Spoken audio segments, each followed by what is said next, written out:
அன்று மோசே கண்ட மகிமை, மலையில் கண்ட மகிமை, அன்று மோசே கண்ட மகிமை, மிகமாக இறங்கினீரே, மோசேயோடு பேசினீரே, மிகமாக இறங்கினீரே, மோசேயோடு பேசினீரே. பேசும் என்னோடும் பேசும், இன்றே என்னோடும் பேசும், பேசும் என்னோடும் பேசும், இன்றே என்னோடும் பேசும். கர்த்தருடைய பரிசுத்த நாமம் மகிமைப்படுவதாக. परमेश्वर के पवित्र नाम की महिमा होवे। இந்த நாளின் தியானத்திற்காக आज के दिन हम जो वचन ध्यान कर रहे हैं, தானியேலின் புஸ்தகம் दानियल की पुस्तक 12ஆம் அதிகாரம் 12वां अध्याय 13ஆம் வசனம். 13वां वचन। ஒருவர் வாசியுங்கள். நீயோ வென்றால் முடிவு வருமட்டும் போயிரு, நீ இளைப்பாறிக் கொண்டிருந்து நாட்களின் முடிவிலே உன் சுதந்திர வீதத்துக்கு எழுந்திருப்பாய் என்றான். தேவன் தானியேலோடு பேசின கடைசி வார்த்தை, दानियल से परमेश्वर ने अंतिम बातें कही। 3 கட்டளைகளை அவனுக்கு கொடுக்கின்றார். 3 आज्ञाओं को उसने कहा। 1 போயிரு என்று சொல்லுகிறார். तू जाकर रह ऐसा कहा। 2 இளைப்பாறிக் கொண்டிரு என்று சொல்லுகிறார். तू विश्राम कर। 3 எழுந்திருப்பாய் என்று சொல்லுகிறார். तू खड़ा होगा ऐसा उसने कहा। போ என்று சொல்லுகிறார். जा कहा। இளைப்பாறு என்று சொல்லுகிறார். फिर कहा विश्राम कर। எழும்பு என்று சொல்லுகிறார். और फिर खड़ा हो जा। இந்த 3 வார்த்தைகளும் इन 3 शब्दों से மனித வாழ்வின் முடிவை காட்டுகின்றது. मनुष्य के जीवन का अंत को बताती है। ஆகவே இந்த வசனத்தை வைத்து மனிதனின் முடிவு என்ற தலைப்பில் நான் இன்றைக்கு செய்தி சொல்ல விரும்புகின்றேன். इसलिए इस वचन के आधार पर मनुष्य के अंत के विषय में मैं आपसे बात करना चाहता हूँ। மனிதனின் முடிவில் நடைபெறுகிறது என்ன? मनुष्य के अंत में क्या चलता है? போயிரு என்றால் என்ன? जाकर रह इसका मतलब क्या है? தானியேலே, நீ இவ்வளவு காலம் உலகத்தில் வாழ்ந்தாய். हे दानियल, तू इस संसार में इतने वर्ष जीवित रहा। இப்பொழுது நீ முடிவு வருமட்டும் போயிரு, अंत तक अब तू ठहर जा ऐसा कहा। உலகத்தை விட்டு போ என்று சொல்லுகிறார். उसने कहा कि संसार से छोड़कर तू जा। நீ வாழ்ந்த இந்த சரீரத்தை விட்டு போ என்று சொல்லுகிறார். जो जीवन यापन कर रहा इस शरीर को छोड़कर जा। இது மரணத்தை காட்டுகிறது. यह मृत्यु को बताती है। மரணம் என்பதுதான் மனிதனுடைய வாழ்க்கையை ஒரு முடிவுக்குள் கொண்டு வருகிறது. यह मृत्यु ही एक मनुष्य के अंत को बताती है। ஆகவே முதலாவது மரணத்தை குறித்து நாம் சிந்தனை செய்வோம். इसलिए हम पहले मृत्यु के बारे में विचार करेंगे। பைபிளிலே மரணத்தை பற்றி சொல்லி இருக்கிற 3 காரியங்களை நான் உங்களுக்கு ஞாபகப்படுத்த விரும்புகின்றேன். बाइबल में मृत्यु के बारे में 3 बातों को लिखा गया, उसकी बातों में मैं आपको स्मरण दिलाना चाहता हूँ। முதலாவதாக पहली बात, எபிரேயருக்கு எழுதின நிருபம் इब्रानियों की पुस्तक 9ஆம் அதிகாரம் 9वां अध्याय 27ஆம் வசனம். 27वां वचन। அன்றியும் ஒரே தரம் மரிப்பதும் பின்பு நியாய தீர்ப்படைவதும் மனுஷருக்கு நியமிக்கப்பட்டிருக்கிறபடியே. ஒரே தரம் மரணம், एक बार मरना, பின்பு நியாய தீர்ப்பு, उसके बाद न्याय का होना, இது மனுஷருக்கு நியமிக்கப்பட்டது. यहाँ मनुष्य के लिए नियुक्त किया गया है। அப்போ மனுஷனுக்கு இந்த உலகத்தில் ஒரே ஒரு வாழ்க்கை, मनुष्य को इस पृथ्वी पर एक ही जीवन दिया गया, ஒரே மரணம், एक ही मृत्यु। இந்த ஒரே வாழ்க்கையில் செய்ததை குறித்து ஒரே நியாய தீர்ப்பு. इस जीवन में जो एक ही जीवन में दिया गया उसके लिए एक ही बार न्याय। இந்த வாழ்க்கையில் செய்த தவறுகளை திருத்த இன்னொரு வாழ்க்கை கொடுக்கப்படுவது இல்லை. इस जीवन में जो हमने गलतियां की है उसको बदलाव लाने के लिए कोई दूसरा जीवन नहीं मिलेगा। சில மார்க்கங்கள் அப்படி சொல்லுகின்றன. दूसरे धर्म के शास्त्र इस प्रकार से बताते हैं, இந்த ஜென்மத்தில் நீ செய்த தவறை மாற்றுவதற்கு அடுத்த ஜென்மத்தில் வேறு பிறவி எடுத்து நீ அதை சுமந்து தீர்ப்பாய் என்று சொல்லுகிறது. इस जन्म के पापों को यदि तूने माफी नहीं मानी तो तू इसे अपने ऊपर उठाते रहेगा।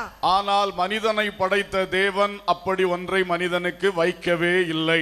लेकिन जो परमेश्वर ने हमारी सृष्टि की वैसी कुछ योजना मनुष्य के लिए उसने नहीं रखी। மனிதனுக்கு உலகத்தில் ஒரே ஒரு வாழ்க்கை மட்டுமே, इस संसार में मनुष्य को एक ही एक जीवन है, ஒரே ஒரு மரணம் மட்டுமே, एक ही बार मृत्यु है। அந்த மரணத்துக்கு பிறகு இந்த வாழ்க்கை எப்படி வாழ்ந்தான் என்று சிருஷ்டிகராகிய தெய்வம் நியாயம் தீர்ப்பார்.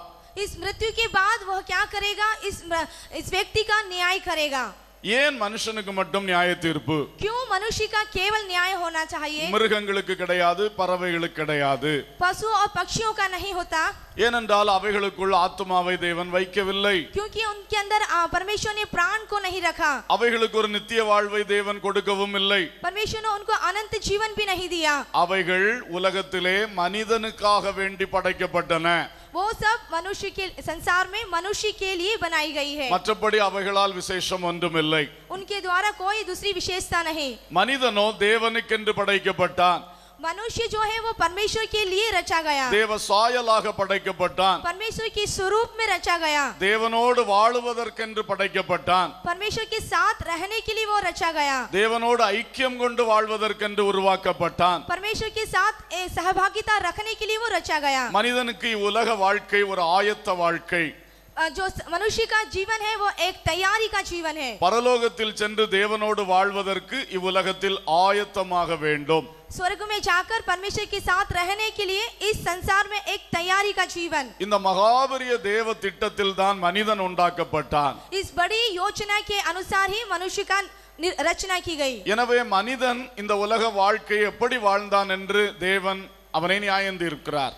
इसलिए मनुष्य कैसा भी जीवन यापन करे उसका परमेश्वर अवश्य न्याय करेगा. எனவே மரணத்தை பற்றி வேதம் சொல்லுகிற ஒரு காரியம் ஒன் டைம் டெத், ஒரே தரம் மரணம். मृत्यु के बारे में बाइबल कहती है एक बार मरना. இரண்டாவதாக दूसरी बात, இருவித மரணங்களை பற்றி பைபிள் சொல்லுகிறது. दो मृत्यु के बारे में बाइबल बताती है. டூ கைண்ட்ஸ் ஆஃப் டெத், இருவித மரணங்கள். दो प्रकार की मृत्यु. அதை ஒரே வசனத்தில் பார்க்க முடியும். वह एक ही वचन में हम देखेंगे. 1 கொரிந்தியர் पहला कुरिन्थियों 15ஆம் அதிகாரம் 15वां अध्याय 55 56. 56 और 57. மரணமே உன் கூர் எங்கே? பாதாளமே உன் ஜெயம் எங்கே?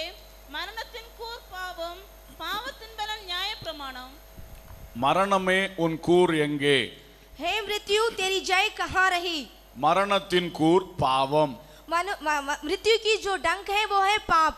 மரணத்திற்கு ஒரு கூர் இருக்கிறது, அதன் பெயர் பாவம் என்று சொல்லப்பட்டிருக்கிறது. मृत्यु की एक डंक होती है, उसका नाम पाप दिया गया है. ஒரு தேளுக்கு ஒரு கொடுக்கு இருப்பது போல மரணத்துக்கு இந்த பாவம் என்கிறது கொடுக்காய் கொடுக்கப்பட்டிருக்கிறது. जिस तरह बिच्छू के डंक होते हैं वैसे ही मृत्यु का डंक, इसको डंक का मतलब पाप नाम दिया गया है. உலகத்தில் உள்ள மனிதர்கள் எல்லாருமே ரெண்டு வித மரணங்களை தான் தழுவ முடியும்.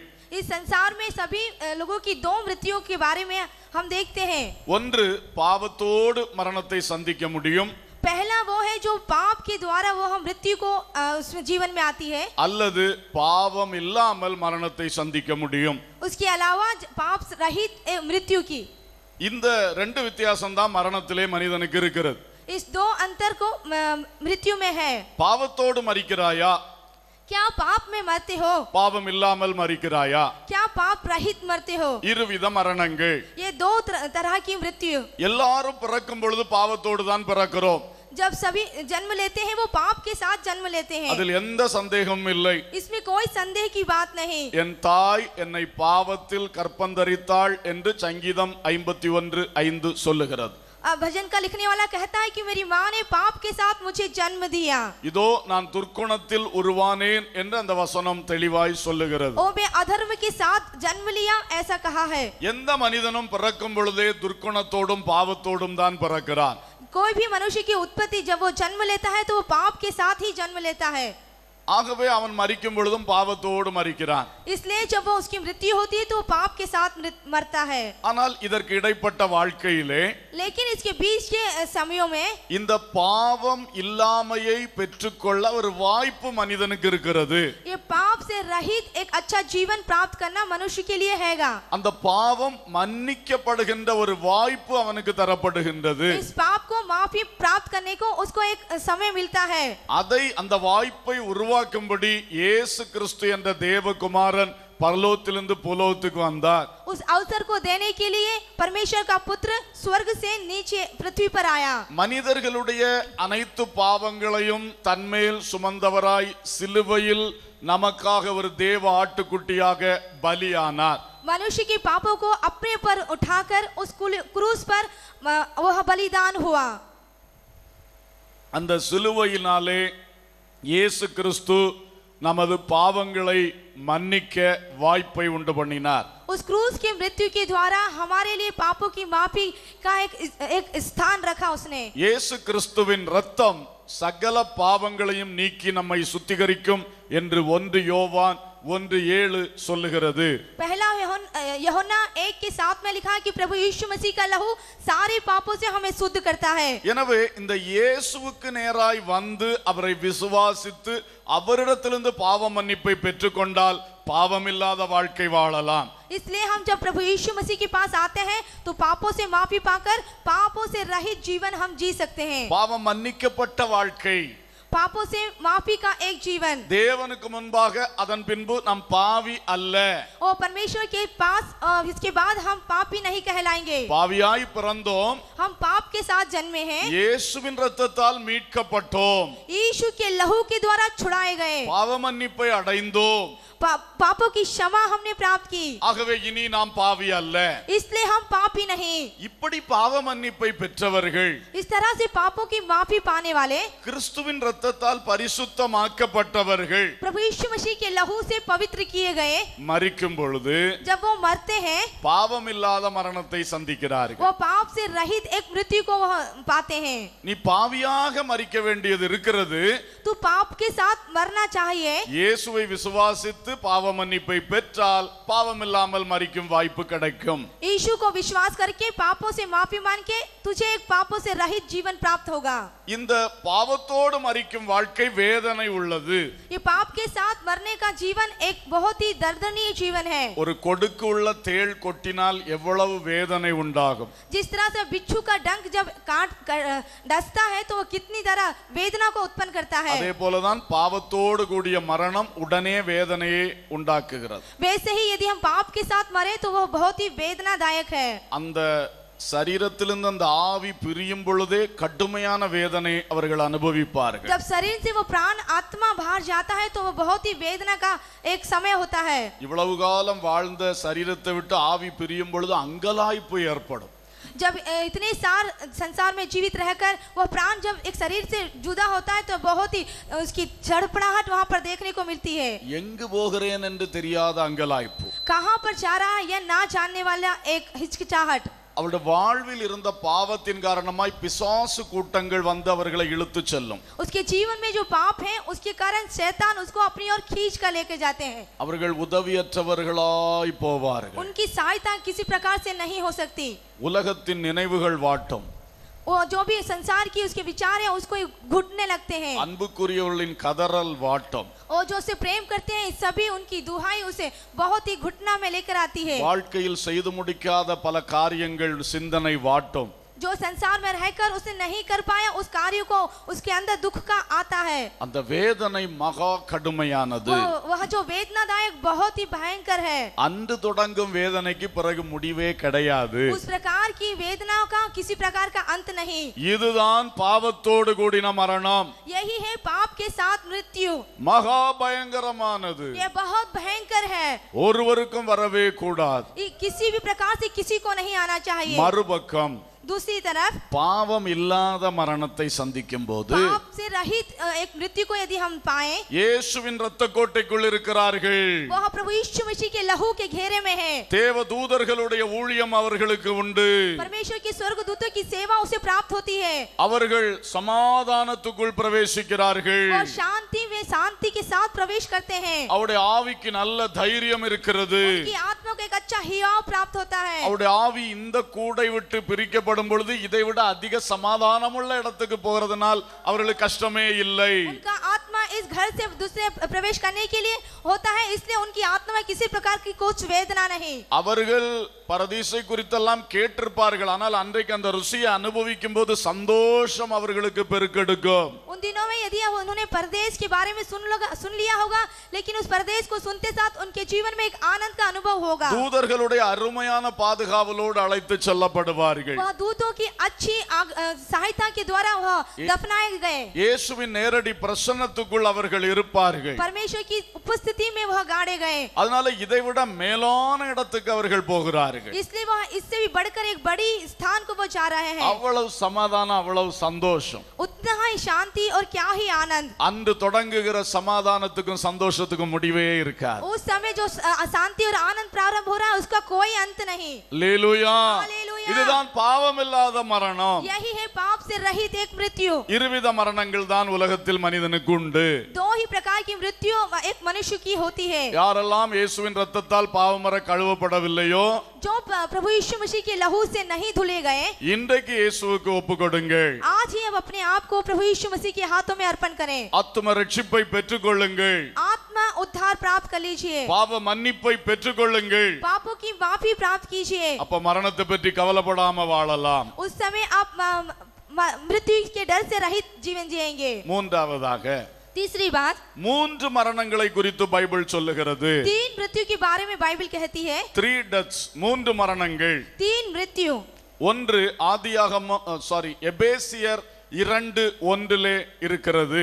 इफिसियों की पुस्तक 2 और उसके 1 में लिखा है, அக்கிரமத்தினாலும் பாவத்தினாலும் மரித்து கிடந்த நீங்கள் என்று எழுதப்பட்டிருக்கிறது. अधर्म के द्वारा पाप के द्वारा मरे हुए थे तुम। இது உள்ளான மனிதனின் மரணத்தை காட்டுகிறது. यह आत्मा की मृत्यु के बारे में बताती है। ஆவிக்குரிய மரணம் என்று சொல்லலாம். इसे आत्मिक मृत्यु कह सकते हैं। Spiritual death. आत्मिक मृत्यु। ஒரு மனிதன் பாவத்தில் இருக்கும் பொழுது அவனுடைய உள்ளான மனிதன் செத்தவனாய் கருதப்படுகிறான். जब एक मनुष्य पाप करता है तो उसका जो भीतर हृदय है वो पाप में मरा हुआ है। படைத்த தேவனோடு அவனுக்கு தொடர்பு இல்லை. जिसने उसकी सृष्टि की उसके साथ कोई मिलाप नहीं। ஆகவே அவன் ஒருவித மரணத்துக்குள் இருக்கிறான். इसलिए वह एक तरह से एक मृत्यु में है। அதன் பெயர் ஆவிக்குரிய மரணம். उसका नाम है आत्मिक मृत्यु। இரண்டாவது மரணம் दूसरी मृत्यु ஆதியாகமம் 3:19 சொல்லுகிறது. उत्पत्ति की पुस्तक 3 अध्याय 19वां वचन, நீ மண்ணா இருக்கிறாய், மண்ணுக்கே திரும்புவாய் என்று தேவன் ஆதாமை பார்த்து சொன்னார். तू तो मिट्टी है और मिट्टी में ही फिर मिल जाएगा, ऐसा परमेश्वर ने आदम को देखकर कहा। ஆதாமை மண்ணிலிருந்து உருவாக்கினார். आदम को उसने मिट्टी से रचा। அவனுடைய நாசியிலே ஜீவ சுவாசத்தை ஊதினார். उनके नाक में उसने श्वास फूका। அதனால் அவனுக்குள்ள ஒரு ஆத்துமா வந்தது. इसलिए उसके अंदर एक आत्मा आ गया। மண்ணிலிருந்து எடுக்கப்பட்ட சரீரம், मिट्टी में से निकाला गया एक शरीर, தேவனுக்குள்ளிருந்து புறப்பட்டு வந்த ஒரு ஆத்துமா. परमेश्वर की ओर से आया हुआ आत्मा। இதுதான் மனிதன். यही एक मनुष्य है। தேவன் கொடுத்த ஆத்துமாவை परमेश्वर ने जो आत्मा दी है இந்த சரீரத்தை விட்டு பிரிப்பார். वह शरीर से एक दिन जुदा करेगा। அப்பொழுது இந்த சரீரம் விழும். उस दिन यह शरीर गिरेगा। அதான் மரணம். उसी का नाम है मृत्यु। சரீர மரணம், शरीर मृत्यु, பிசிக்கல் டெத். शारीरिक मृत्यु। ஆகவே இந்த மரணம் எல்லாருக்கும் வைக்கப்பட்டிருக்கிறது. इसलिए यहाँ मृत्यु सभी के लिए रखी गई है। மூன்றாவதாக ஒரு மரணம், तीसरी एक मृत्यु வெளிப்படுத்தின விசேஷம் प्रकाशित वाक्य 20ஆம் அதிகாரம் 20वां अध्याय 14ஆம் வசனம். 14वां वचन, மரணமும் பாதாளமும் அக்கினி கடலிலே தள்ளப்பட்டன, இது 2ஆம் மரணம் என்று எழுதப்பட்டிருக்கிறது. मृत्यु और अधोलोक की आग में झील में डाले गए, यह आग की झील दूसरी मृत्यु है। அக்கினி கடலிலே தள்ளப்படுவதற்கு பெயர் 2ஆம் மரணம். आग की झील में ढकेल देने का नाम है दूसरी मृत्यु। இந்த 3 மரணங்கள் பைபிள் சொல்லுகிறது. यह 3 मृत्यु बाइबल कहती है। இதிலே इसमें சரீர மரணம் எல்லாருக்கும் பொதுவானது.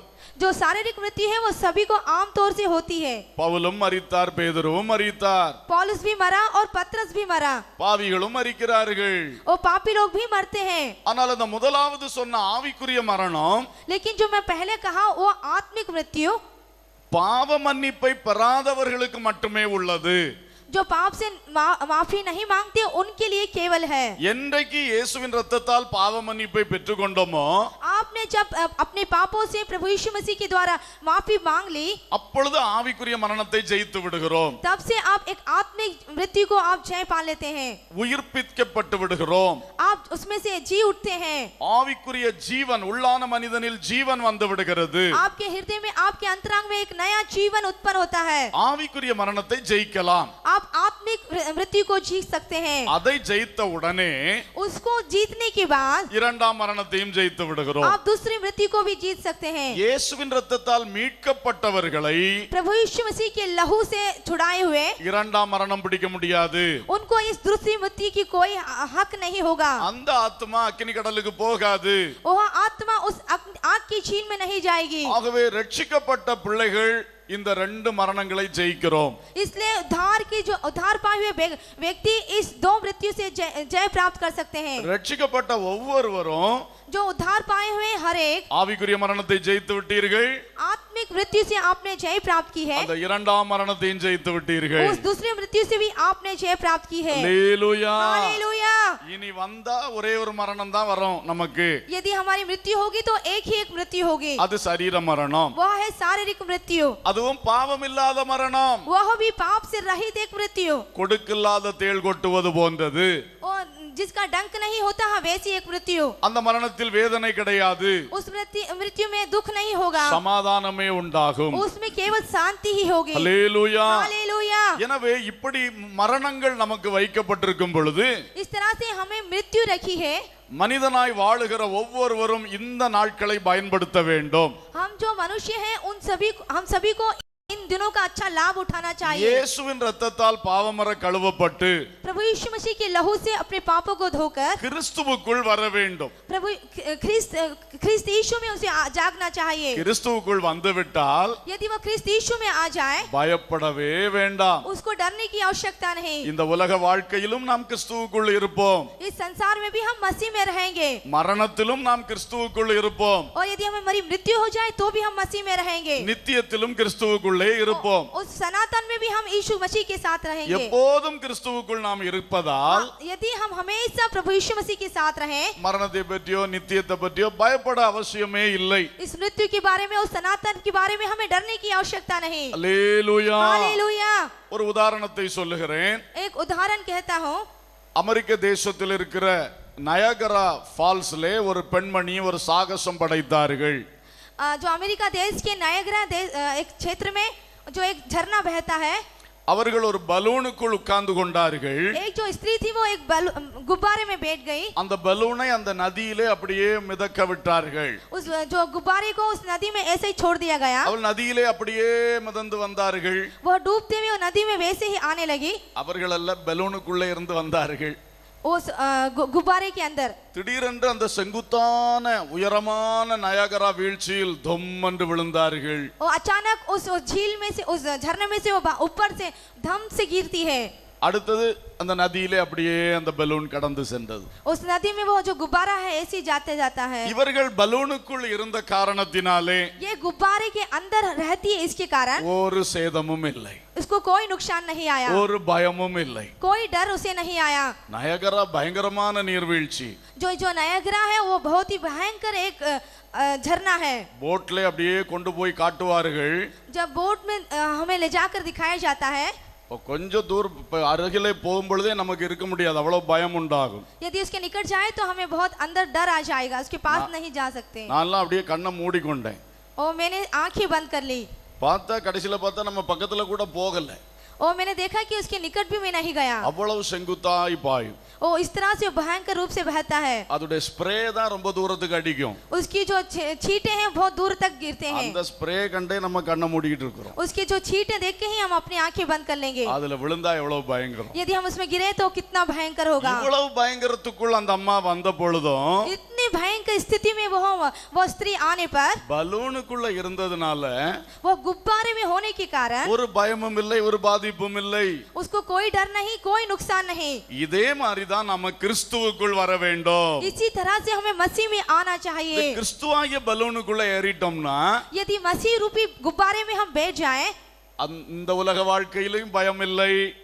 इस संसारिक जीवन में भी हमें डर नहीं। திடீர்னு செங்குத்தான நயகரா போல மரணம் சந்திச்சாலும் பயம் இல்லை. जिस तरह से उस झरने के समान हमें मृत्यु आ जाए तो भी हमें डरने की आवश्यकता பிறகு नहीं। நித்தியத்திலும் பயம் இல்லை. और सनातन में भी हमें कोई भय नहीं। இதுதான் சிம்பிள் சீக்ரெட். यही है बहुत सिंपल और सीक्रेट। இயேசுக்குள் வாருங்கள், यीशु मसीह में जीवन यापन करें, அவருக்குள் நிலைத்திருங்கள். उसमें बने रहें। கைய கால அவருக்கு வெளியே போடாதீங்க.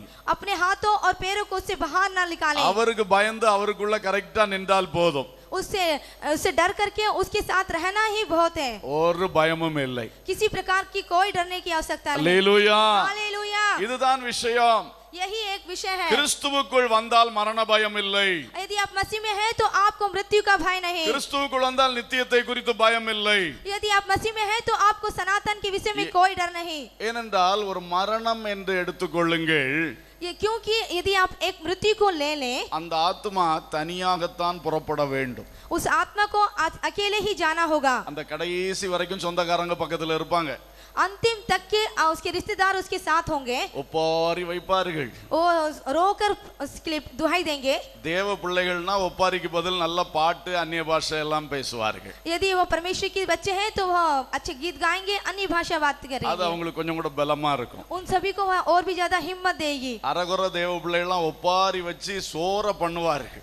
जो आधे अधूरे हैं वो सभी रोकर इसका हल्ला मचाएंगे। அது போறவங்களுக்கு இன்னும் கஷ்டமா இருக்கும். और जो भी उसमें जाते हैं उनको यह बहुत वेदना का कारण होता है। அதனால தேவ பிள்ளைகள் மரிக்கும் பொழுது பக்கத்துல நிக்கவங்க நல்ல பாட்டு பாடி அந்நிய பாஷையில நிறைஞ்சு ஆராதிக்க பழக வேண்டும். इसलिए जब यदि एक परमेश्वर की बच्ची की मृत्यु होती है तो आप उसके पास जाकर गाकर और उसे हिम्मत दिलाना चाहिए। நல்ல வசனங்களை அறிக்கை பண்ணணும். जो वचन का हमें अच्छी तरह अंगीकार करना அப்ப அவங்க चाहिए இன்னும் நல்ல பலத்தோட போவாங்க.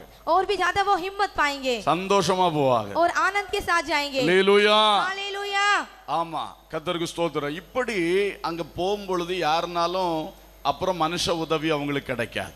और यदि इस तरह से आप जाएंगे तो आपको मनुष्य की कोई सहायता नहीं அப்ப मिलेगी। நீங்க யோசித்து பாருங்க, அந்த மரணம் என்பது எப்பவும் வந்துரும். जो आप ध्यान दीजिए, सोच के देखिए कि वह मृत्यु है, अचानक किसी को भी आ सकती है। திடீர்னு அந்த எதிர்பாராத சூழ்நிலைக்கு மனுஷன் தள்ளப்பட்டுருவான். जिसका समय का हम इंतजार भी नहीं करते उस समय वो आ जाएगी। உதவியற்ற நிலை என்றால் அதை போல வேறொரு நிலை கிடையாது. सहायता से रहित उस तरह की स्थिति, किसी प्रकार की स्थिति नहीं हो सकती। சொந்த மனைவி சரீரத்தை பிடிச்சிட்டு தான் அழ முடியும், ஆவியை பிடிச்சு நடத்த முடியாது. जो स्वयं की पत्नी है वो शरीर को पकड़ के ही रोएगी, लेकिन आत्मा को पकड़ के नहीं। அது எவ்வளவு ஒரு நிர்பந்தமான நிலை என்று நீங்க யோசித்து பாருங்க. वो क्या ही दयनीय स्थिति होगी, हम सोच कर देखें। அப்படி டப் என்று வெளியே போகும்போது वो उस तरह से वो टप होकर वो जाने पर, இந்த கிறிஸ்துவின் பாதுகாவல் இல்லை என்றால் எவ்வளவு அவல நிலை. ओ यदि प्रभु यीशु मसीह की सुरक्षा नहीं तो कितनी दर्दनी की स्थिति है। அதனால நாம இயேசு கிறிஸ்துவுக்குள் வந்தே ஆக வேண்டும். इसलिए हमें प्रभु यीशु मसीह को अवश्य ही आना चाहिए। அல்லேலூயா. हालेलुया। இன்னும் தாமதம் செய்யக்கூடாது. और ज्यादा आपको देर नहीं करनी चाहिए। கிறிஸ்துவுக்குள் இருந்தால் பயமே இல்லை. यदि आप मसीह में हैं तो आपको डर नहीं। அல்லேலூயா. हालेलुया। பவுல் சொன்னான், சாவு எனக்கு ஆதாயம் என்று சொன்னார். जो पौलुस ने कहा कि मृत्यु मेरे लिए लाभ है, அவர் கிறிஸ்துவுக்குள் இருக்கிற தைரியத்துல தான் அப்படி சொன்னார். उसने मसीह में होने का जो हिम्मत के साथ कहा। கிறிஸ்துவுக்குள் இருக்கிறவர்களுக்கு சாவு பற்றி ஒரு பயம் கிடையாது. जो मसीह में है उनको डरने की कोई आवश्यकता नहीं। அல்லேலூயா. हालेलुया। ஆனாலும் மரணத்தை குறித்து சிந்தியுங்கள். इसलिए यदि आप मृत्यु के बारे में सोचें, மரணம் வரும் பொழுது ஆயத்தமாக முடியாது. जब मृत्यु आए तो उस समय आपको तैयार होने की அது आवश्यकता नहीं। சொல்லாமல் வரும். वहाँ आपको कह के नहीं आएगी। அப்புறம் ஆயத்தமே ஆக முடியாது. उस समय आप तैयार नहीं हो सकते। இன்றைக்கு ஆயத்தமாகி விட்டோம் என்றால், यदि आप आज तैयार हो गए மரணம் நாளைக்கு வந்தாலும் சரி, और मृत्यु कल भी आए तो जाएंगे, இன்னும் 100 வருஷம் கழிச்சு வந்தாலும் சரிதான். और यदि हो सकता है 100 वर्ष के बाद आए तो भी सही। பயமே இல்லை. डर ही नहीं। ஹல்லேலூயா. हालेलुया।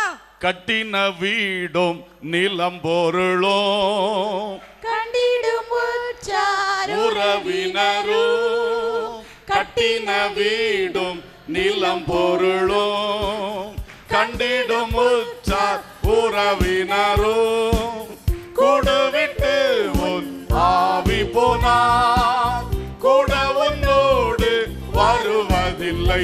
வருவாய், தருணம் இதுவே, அழைக்கிறாரே வல்ல ஆண்டவர் இயேசு உன்னை.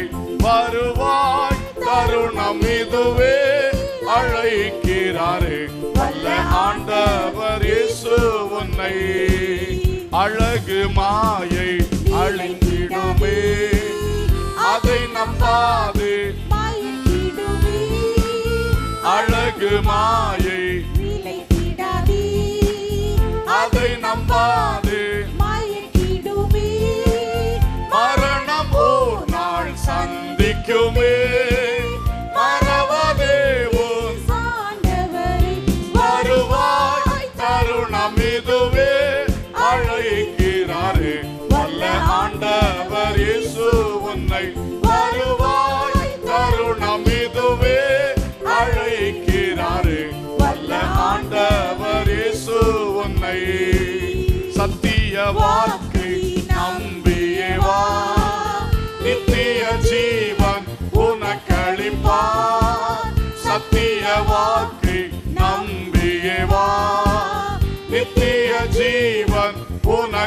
விசாரிப்பார் உன் பேரை ஜீவ புஸ்தகத்தில் உண்மையாய் என்று எழுதிடுவார். வருவாய் தருணம் இதுவே அழைக்கிறாரே வல்ல ஆண்டவர் இயேசு உன்னை.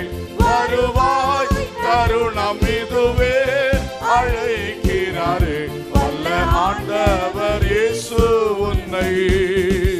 அல்லேலூயா.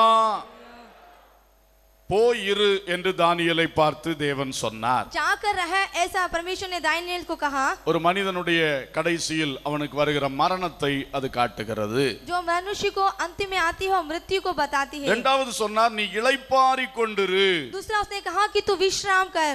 மரணத்துக்கு அடுத்தது இளைப்பாறும்படி சொல்லுகிறார். वो मृत्यु के बाद वो कहता है कि तू विश्राम कर. பாருங்கள், देखिए ஒரு ஆத்துமா ஒரு மனிதனுடைய மரணத்துக்கு அடுத்தது एक व्यक्ति की मृत्यु के बाद அந்த நித்தியம் வரைக்கும் उस सनातन के समय தேவனுடைய நியாய தீர்ப்பெல்லாம் நடைபெறுமே அது வரைக்கும் प्रभु यीशु मसीह का न्याय होगा. उस समय तक के ஒரு இடைப்பட்ட காலம் இருக்கிறது. उसके बीच का एक समय है. இந்த இடைப்பட்ட காலம் இந்த மனுஷனுக்குள்ளிருந்து புறப்பட்ட ஆத்மா எங்கே போயிருக்கும்? जो ये बीच का समय है जो मनुष्य की निकली हुई आत्मा वो कहाँ रहेगी? தானியேலுக்கு ஆண்டவர் சொன்னார் நீ இளைப்பாறிக் கொண்டிருன்னு சொன்னார். दानियेल को परमेश्वर ने कहा कि तू जाकर विश्राम कर. அப்ப அந்த இடைப்பட்ட காலம் அந்த ஆத்மா தங்குகிற இடம் ஏது என்பதை நாம் படிக்க வேண்டியது அவசியமாகிறது. तो इस स्थिति में वो जो बीच का समय है वो क्या है, हम इसको पढ़ना बहुत ही आवश्यकता है. இதற்கும் ரெண்டே இடங்கள் தான் இருக்கின்றன. इसके भी दो ही स्थान है. அதை அழகாய் படிக்க வேண்டும் என்றால் லூக்கா 16ஆம் அதிகாரம் यदि हम इसको पढ़े तो वो सुंदर रीति से 16वें अध्याय लूका में लिखा है 22-23 வசனங்கள். 22 और 23 में. பின்பு அந்த தரித்திரன் மரித்து தேவதூதரால் ஆபிரகாமுடைய மடியிலே கொண்டு போய் விடப்பட்டான். ஐஸ்வர்யவானும் மரித்து அடக்கம் பண்ணப்பட்டான். பாதாளத்திலே அவன் வேதனைப்படுகிற போது தன் கண்களை ஏறெடுத்து தூரத்திலே ஆபிரகாமையும் அவன் மடியிலே லாசருவையும் கண்டான். இங்கே ரெண்டு பேருடைய மரணமும் மரணத்துக்கு அடுத்தது அவங்க போன இடமும் சொல்லப்பட்டிருக்கிறது. यहाँ पर दो व्यक्तियों की मृत्यु और मृत्यु के बाद वो किस स्थान पे गए वो दो स्थानों के बारे में लिखा है. லாசரு என்ற தரித்திரன் மரித்தான். लाजर एक निर्धन व्यक्ति भी मरा. அவன் தேவ பிள்ளையாய் இருந்த காரணத்தினாலே वो परमेश्वर का बच्चा होने के कारण தேவ தூதர்கள் வந்து அவனுடைய ஆத்மாவை கொண்டு போனார்கள். स्वर्गदूत उसकी आत्मा को लेकर गए. நேரா ஆபிரகாமின் மடியில் கொண்டு விட்டார்களாம். उसको सीधे अब्राहम की गोद में पहुंचा दिया. இது ஒரு அருமையான இடம். यह एक बहुत ही सुंदर जगह है. அங்கே லாசரு சந்தோஷமா இருந்தான். वहाँ पर लाजर जो था बहुत शांति के साथ था. உலகத்தில் உள்ள கஷ்டங்கள் எல்லாம் நீங்கி சுகமா இருந்தான். और संसार के सारे दुख से परे होकर शांति के साथ எந்த வேதனையும் இல்லாமல் மகிழ்ச்சியோடு சமாதானத்தோடு இருந்தான். किसी भी कष्टों के रहित किसी भी वेदना से रहित शांति के साथ. ஆபிரகாமின் மடி என்று அந்த இடத்துக்கு ஒரு காரண பெயர் கொடுக்கப்பட்டிருக்கிறது. अब्राहम की गोद ऐसा उसका नाम दिया गया है. இதே இடத்தை குறித்து இயேசு சொல்லும்போது இன்னொரு வார்த்தை சொன்னார். इसी स्थान के बारे में प्रभु यीशु मसीह ने कहा லூக்கா 23:43 लूका जो 23 और उसका 43 वचन. அவர் சிலுவையில் தொங்கிக் கொண்டிருக்கும் பொழுது சொன்னார். वो क्रूस पर चढ़े हुए उसने कहा. மனம் திரும்பின கள்ளனை பார்த்து சொன்னார். जो मन फिरा हुए उस चोर को देखकर कहा நீ இன்றைக்கு என்னுடனே கூட பரதீசில் இருப்பாய். उसने कहा कि आज ही तू मेरे साथ स्वर्ग में होगा. பரதீசு स्वर्ग लोग. இயேசுவும் மரித்தவுடனே அங்கே போவதாக சொன்னார். प्रभु यीशु मसीह भी मरने के बाद वहां पर जाएंगे ऐसा कहा. நீயும் என்னுடனே கூட அங்கே இருப்பாய் என்று சொன்னார். तू भी मेरे साथ वहां होगा ऐसा कहा. இதுதான் அந்த இடம். इसी का यही है वो स्थान. பாவம் மன்னிக்கப்பட்ட ஆத்துமாக்கள் சென்று இளைப்பாறுகின்ற இடம். पाप से जो माफी मांग हुए आत्मा का वहां पर जाकर विश्राम करना. அதுக்கு வெவ்வேறு பெயர்கள் கொடுக்கப்பட்டிருக்கின்றன. उनको विभिन्न प्रकार के नाम दिए गए हैं. லூக்காவிலே ஆபிரகாமின் மடி என்று கூறப்பட்டுள்ளது. लूका में जो है अब्राहम की गोद ऐसा नाम दिया गया है.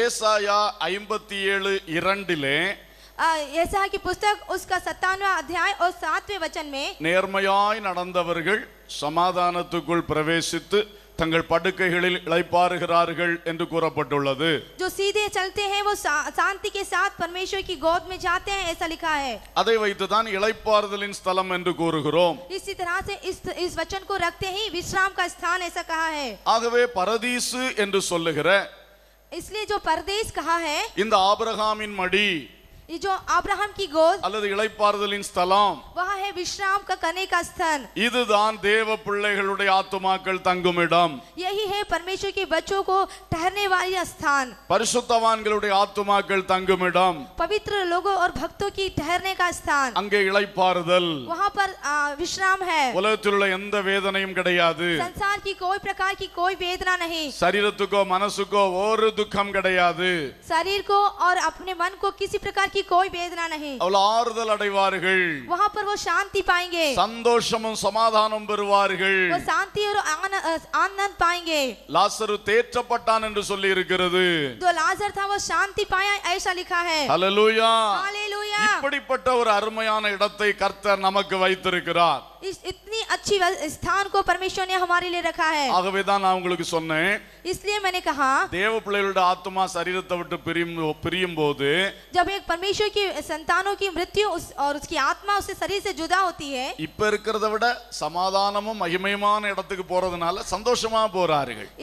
अब जो हम रह रहे हैं उससे भी बढ़कर एक शांति की और महिमा की स्थान में जाते हैं, इसलिए वो खुश होते हैं। அல்லேலூயா. हालेलुया। இனி இந்த இயேசுவின் ரத்தத்தால் மீட்கப்படாதவர்களுடைய ஆத்துமா பிரியும் போது என்ன நடக்கும்? जब यीशु मसीह के लहू से नहीं धुले गए, उनकी आत्मा यदि जुदा हो तो क्या चलता है? ஐஸ்வர்யவான் மரித்து அடக்கம் பண்ணப்பட்டான். यह जो धनी व्यक्ति था वो मरा और उसको गड़ा गया। அவன் பாதாளத்தில் வேதனைப்படுகிற போது, वो जब अधोलोक में दुख को भोगने लगा, அவன் சரீரத்திலிருந்து அவன் ஆத்துமா போன உடனே டைரக்டா பாதாளத்துக்கு போயாச்சு. यदि वो शरीर में जब वो मृत्यु में गया तो सीधी रूप से अधोलोक में चले गया। உடனே வேதனை ஆரம்பமாயிற்று. और उसके तुरंत ही वो वेदनाओं का आरंभ हो गया। கடுமையான வேதனை. बहुत ही भयंकर वेदना। அவன் அங்கிருந்து தவித்து கொண்டு மேல பாக்குறான். वह बहुत ही दुखित होकर और स्वर्ग की ओर दृष्टि करता है। அங்க போய் ஜெபம் பண்றான். वहाँ पर वो प्रार्थना करता है, ஆபிரகாம் பிதாவே, हे अब्राहम, அந்த லாசர் கையை தொட்டு ஒரு சொட்டு தண்ணியை நாக்குல ஊத்த சொல்லுங்க.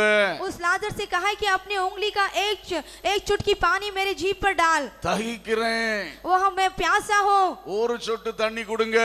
एक चुटकी पानी दीजिए। ஆண்டவர் கொடுக்கவே இல்லை. और परमेश्वर ने दिया ही नहीं। அவர் எவ்வளவு இரக்கமுள்ள தேவனா இருப்பாரோ, वो कितना भी दया करने वाला परमेश्वर है। தண்டிக்கும் பொழுது அவ்வளவு கடுமையாய் தண்டிப்பார். वो जब दंड देगा तो वो बहुत ही भयंकर रीति से दंड देगा। ஒரு சொட்டு தண்ணி கொடுக்க கூடாதா? क्या एक चुटकी पानी भी नहीं दे सकता? கொடுக்க மாட்டார். वो नहीं देगा। உனக்கு நல்ல வாய்ப்பை கொடுத்தார். जब उसने तुझे अच्छा मौका दिया, இயேசுவை புறக்கணித்தாய். तूने यीशु मसीह का इनकार किया, இயேசுடைய ரட்சிப்பை புறக்கணித்தாய். यीशु मसीह के उद्धार को इनकार किया, ஆவிக்குரிய மக்களுடைய கூட்டத்தை புறக்கணித்தாய். आत्मिक लोगों की बच्चों की सहभागी को तूने इनकार किया, தேவனுடைய வசனத்தை அந்நியகாரியமா எண்ணினாய். और जो परमेश्वर का वचन है तूने उसको दूसरों का ऐसा समझा, உன் மனம் போல நடந்தாய். तूने अपनी मन मर्जी से चला, உலகத்தை அனுபவிக்க வேண்டும் என்று ஓடினாய். तू संसार के अनुभव को पाने के लिए तू गया। பாதாளத்திலே போகிறாய். ओ अब ऐसी परिस्थिति है कि तू अधोलोक में गया। ஒரு சொட்டு தண்ணி கூட தர மாட்டார். एक चुटकी पानी भी नहीं मिलेगा। கடுமையான வேதனை. बहुत ही भयंकर वेदना। அங்கிருந்து கூப்பிடுறான், சரி நான் தான் வந்துட்டேன், என் சகோதரங்க இங்க வரக்கூடாது. वहाँ पर से वो बुलाता है कि मैं तो आ गया, ठीक है, लेकिन मेरे भाई यहाँ नहीं आना चाहिए। அதுக்காக ஒரு ஜெபம் பண்றேன், கேளுங்க. उसके लिए वो प्रार्थना करता है, सुनिए। இந்த லாசருவை ஒரு தடவை கூட பூமிக்கு அனுப்புங்க. और इस लाजर को एक बार फिर इस पृथ्वी पर भेजे। அவன் உயிர்த்தெழுந்து போய் சாட்சியா நின்னா எங்க அண்ணன் தம்பி எல்லாம் உடனே ரட்சிக்கப்பட்டுருவான். और यह जीकर यदि साक्षी के सामने वहाँ पर खड़ा होगा तो मेरे भाई लोग उद्धार पाएंगे। ஆண்டவர் சொன்னா அது நடக்காது. यहाँ नहीं हो सकता, परमेश्वर ने அங்கே कहा। ஊழியக்காரங்க இருக்கிறாங்க, वहाँ पर भी परमेश्वर के दास लोग हैं, அவங்கள மதிக்க சொல்லு. उन सभी का आदर कर, அவங்க வார்த்தையை கேட்டு மனம் திரும்ப சொல்லு. उनके द्वारा मन फिराने के लिए कहा। நான் அவனுக்காக அவன அற்புதம் ஒண்ணும் காட்ட முடியாது. मैं उसके लिए कोई चमत्कार नहीं दिखा सकता। எவ்வளவு திட்டமா இருக்கிறார், कितने वो स्पष्ट रूप से बना है। அல்லேலூயா. हालेलुया। வேதனை தாங்க முடியல அவனுக்கு. उसकी वेदना उसको सही नहीं गई। இந்த வேதனை கடைசி வரைக்கும் இருக்கும். जो ये जो दुख था, वेदना थी, वो अंत तक बनी थी। அப்புறம் நியாயத்திற்கு பிறகு இந்த வேதனை இன்னும் மடங்கு மடங்கா கூடும். और जब न्याय आएगा तो यह जो वेदना है वो डबल होती जाएगी। பாவத்தோடு மரிக்கிற மனுஷனுடைய ஆத்துமா அதோகதி பயங்கரம். जो पाप के साथ मरने वाली आत्मा है उसकी यही स्थिति होगी, बहुत ही भयंकर। அந்த பாதாளத்திலே அவனுக்கு வேதனை. जो अधोलोक में है उसको बहुत ही वेदना, கடைசில அக்கினி கடல்ல போய் இன்னும் இன்னும் வேதனை. और अंत में वो आग की झील में जाकर और भी ज्यादा वेदना। இந்த பயங்கரமான வேதனைக்கு தப்பும்படிதான் இயேசுவை அண்டிக் கொள்ளுங்கள். इसलिए उस भयंकर मृत्यु से बचने के लिए प्रभु यीशु मसीह को प्राप्त कर ले। இன்றைக்கு இயேசு உன்னை அழைக்கிறார். आज प्रभु यीशु मसीह तुझे बुलाता है। உனக்காக சிலுவையில் இருகரம் விரித்தவர் இன்றைக்கும் அந்த ரெண்டு கரத்தை மடக்கவில்லை. और आज जो उसने क्रूस पर अपने दोनों हाथों को ठोका वो आज भी उसको नहीं समेटा। வா மகனே வா மகளே என் இரத்தத்தால் கழுவப்படு என்று சொல்லுகிறார். हे बेटी आ और हे बेटे आ मेरे प्रभु यीशु मसीह के लहू से धुल जा, ऐसा वो पुकारता है। இந்த ரட்சிப்பின் அழைப்பை அல்லல் தட்டாதே. इस उद्धार के संतोष को तू ठुकरा ना दे। இயேசு கிறிஸ்துவை ஏற்றுக்கொள்ளுங்கள். यीशु मसीह को ग्रहण कर ले, பாவ மன்னிப்பை பெற்றுக்கொள்ளுங்கள். पापों की माफी को प्राप्त कर ले। இல்லை என்றால் மகா கொடிய வேதனை காத்திருக்கிறது. और यदि ऐसा नहीं है तो आपको एक बड़ी भयंकर मृत्यु आपका इंतजार कर रही है। சொல்லும் பொழுதே இவ்வளவு நமக்கு அந்த வேதனை எவ்வளவு பயங்கரம்னு புரியுது பாருங்க. அப்ப அனுபவிக்கும் போது எவ்வளவு அதிகமா இருக்கும். और जब हम इसको कह रहे हैं तो कितना प्रकार की भयंकर वेदना को हम समझ रहे हैं, और यदि हम पाले तो कितनी बड़ी भयंकरता होगी। திடீரென்று மரணம் சம்பவிக்கும். ओ अचानक वो मृत्यु आएगी। எங்கே போக போகிறாய்? ओ कहाँ जा रहा है? பாதாளத்துக்கு போக போறாயா? क्या तू अधोलोक जा रहा है? பரதீசுக்கு போவாயா? क्या परदेश को जाएगा? தீர்மானித்தாயா சகோதரனே? तू आज ही इसको निर्णय कर ले। தீர்மானித்து விட்டாயா சகோதரியே? क्या तूने निर्णय कर ली है बहन? மரணம் சொல்லிவிட்டு வராது. और जो मृत्यु है आपको बोलकर नहीं आएगी। மரணம் சம்பவித்தால் அடுத்த வினாடி நீ எங்கே போவாய்? जब मृत्यु आएगी तो दूसरे सेकंड में तू कहाँ होगा? பாதாளம் ஆவென்று தன் வாயை திறந்து காத்திருக்கிறது. और अधोलोक आ करके अपना मुंह खोल रही है। இந்த பாதாளத்தின் வல்லடிக்கு தப்ப வேண்டும் என்றால் இயேசு ஒருவரே தஞ்சம். यदि उस अधोलोक से तुझे बचना है तो वो केवल प्रभु यीशु आश्रय है। இந்த இயேசுவை அண்டிக்கொள். इस यीशु को तू पाले, உடைய வசனத்தை பற்றிக்கொள். इस वचन को तू पाले, உடைய வார்த்தைக்கு கீழ்ப்படி. इस वचन को तू आज्ञा मान, உபதேசங்களுக்கு கீழ்ப்படி. उपदेश को तू मान, நீ கிறிஸ்துவுக்குள் இருப்பாய். तू मसीह में रहेगा। மரணம் வந்தா அழகா பரதீசுல போய் இளைப்பாரி जब கொண்டிருக்கலாம். तुझे मृत्यु आएगी तो बहुत ही अच्छी रीति से तू उस परदेश में रहेगा। ஹல்லேலூயா. हालेलुया। அங்கே நமக்கு முன் போன பரிசுத்தவான்கள்லாம் இருக்கிறார்கள். और वहाँ पर हमारे पहले जो गए हैं पवित्र भक्त लोग भी वहाँ होंगे। பேதுரு பவுலும் யோவானும் அங்கே பின்னோ முற்பிதாக்கள் அப்போஸ்தலரோ. பேதுரு பவுலும் யோவானும் அங்கே பின்னோ முற்பிதாக்கள் அப்போஸ்தலரோ. இரத்த சாட்சிகளும் திரளாய் கூட, இரத்த சாட்சிகளும் திரளாய் கூட. நீ அங்கிருப்பாயோ அங்கிருப்பாயோ நீ அங்கிருப்பாயோ சொல் என் மனமே. நான் அங்கிருப்பேனே அங்கிருப்பேனே நான் அங்கிருப்பேனே என் இயேசுவுடன். நீ அங்கிருப்பாயோ அங்கிருப்பாயோ மனமே.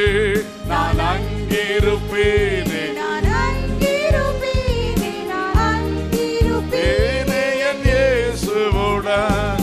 பரிசுத்தர் கூட்டம் இயேசுவை போற்றி பாடி மகிழ்ந்தாடி அங்கே கூடிட. பரிசுத்தர் கூட்டம் இயேசுவை போற்றி பாடி மகிழ்ந்தாடி அங்கே கூடிட. பரமானந்த கீதம் அங்கெழும்ப, பரமானந்த கீதம் அங்கெழும்ப. நீ அங்கிருப்பாயோ நீ அங்கிருப்பாயோ நீ அங்கிருப்பாயோ சொல் என் மனமே. நான் அங்கிருப்பேனே அங்கிருப்பேனே நான் அங்கிருப்பேனே இயேசுவுடன். நான் அங்கிருப்பேனே அங்கிருப்பேனே நான் அங்கிருப்பேனே என் இயேசுவுடன். அல்லேலூயா அல்லேலூயா. இந்த பரிசுத்தவான்கள் கூட்டத்துக்குள்ள போய் சேர்ந்துறணும். அல்லேலூயா. इस पवित्र लोग के झुंड में हमें जाकर शामिल होना है।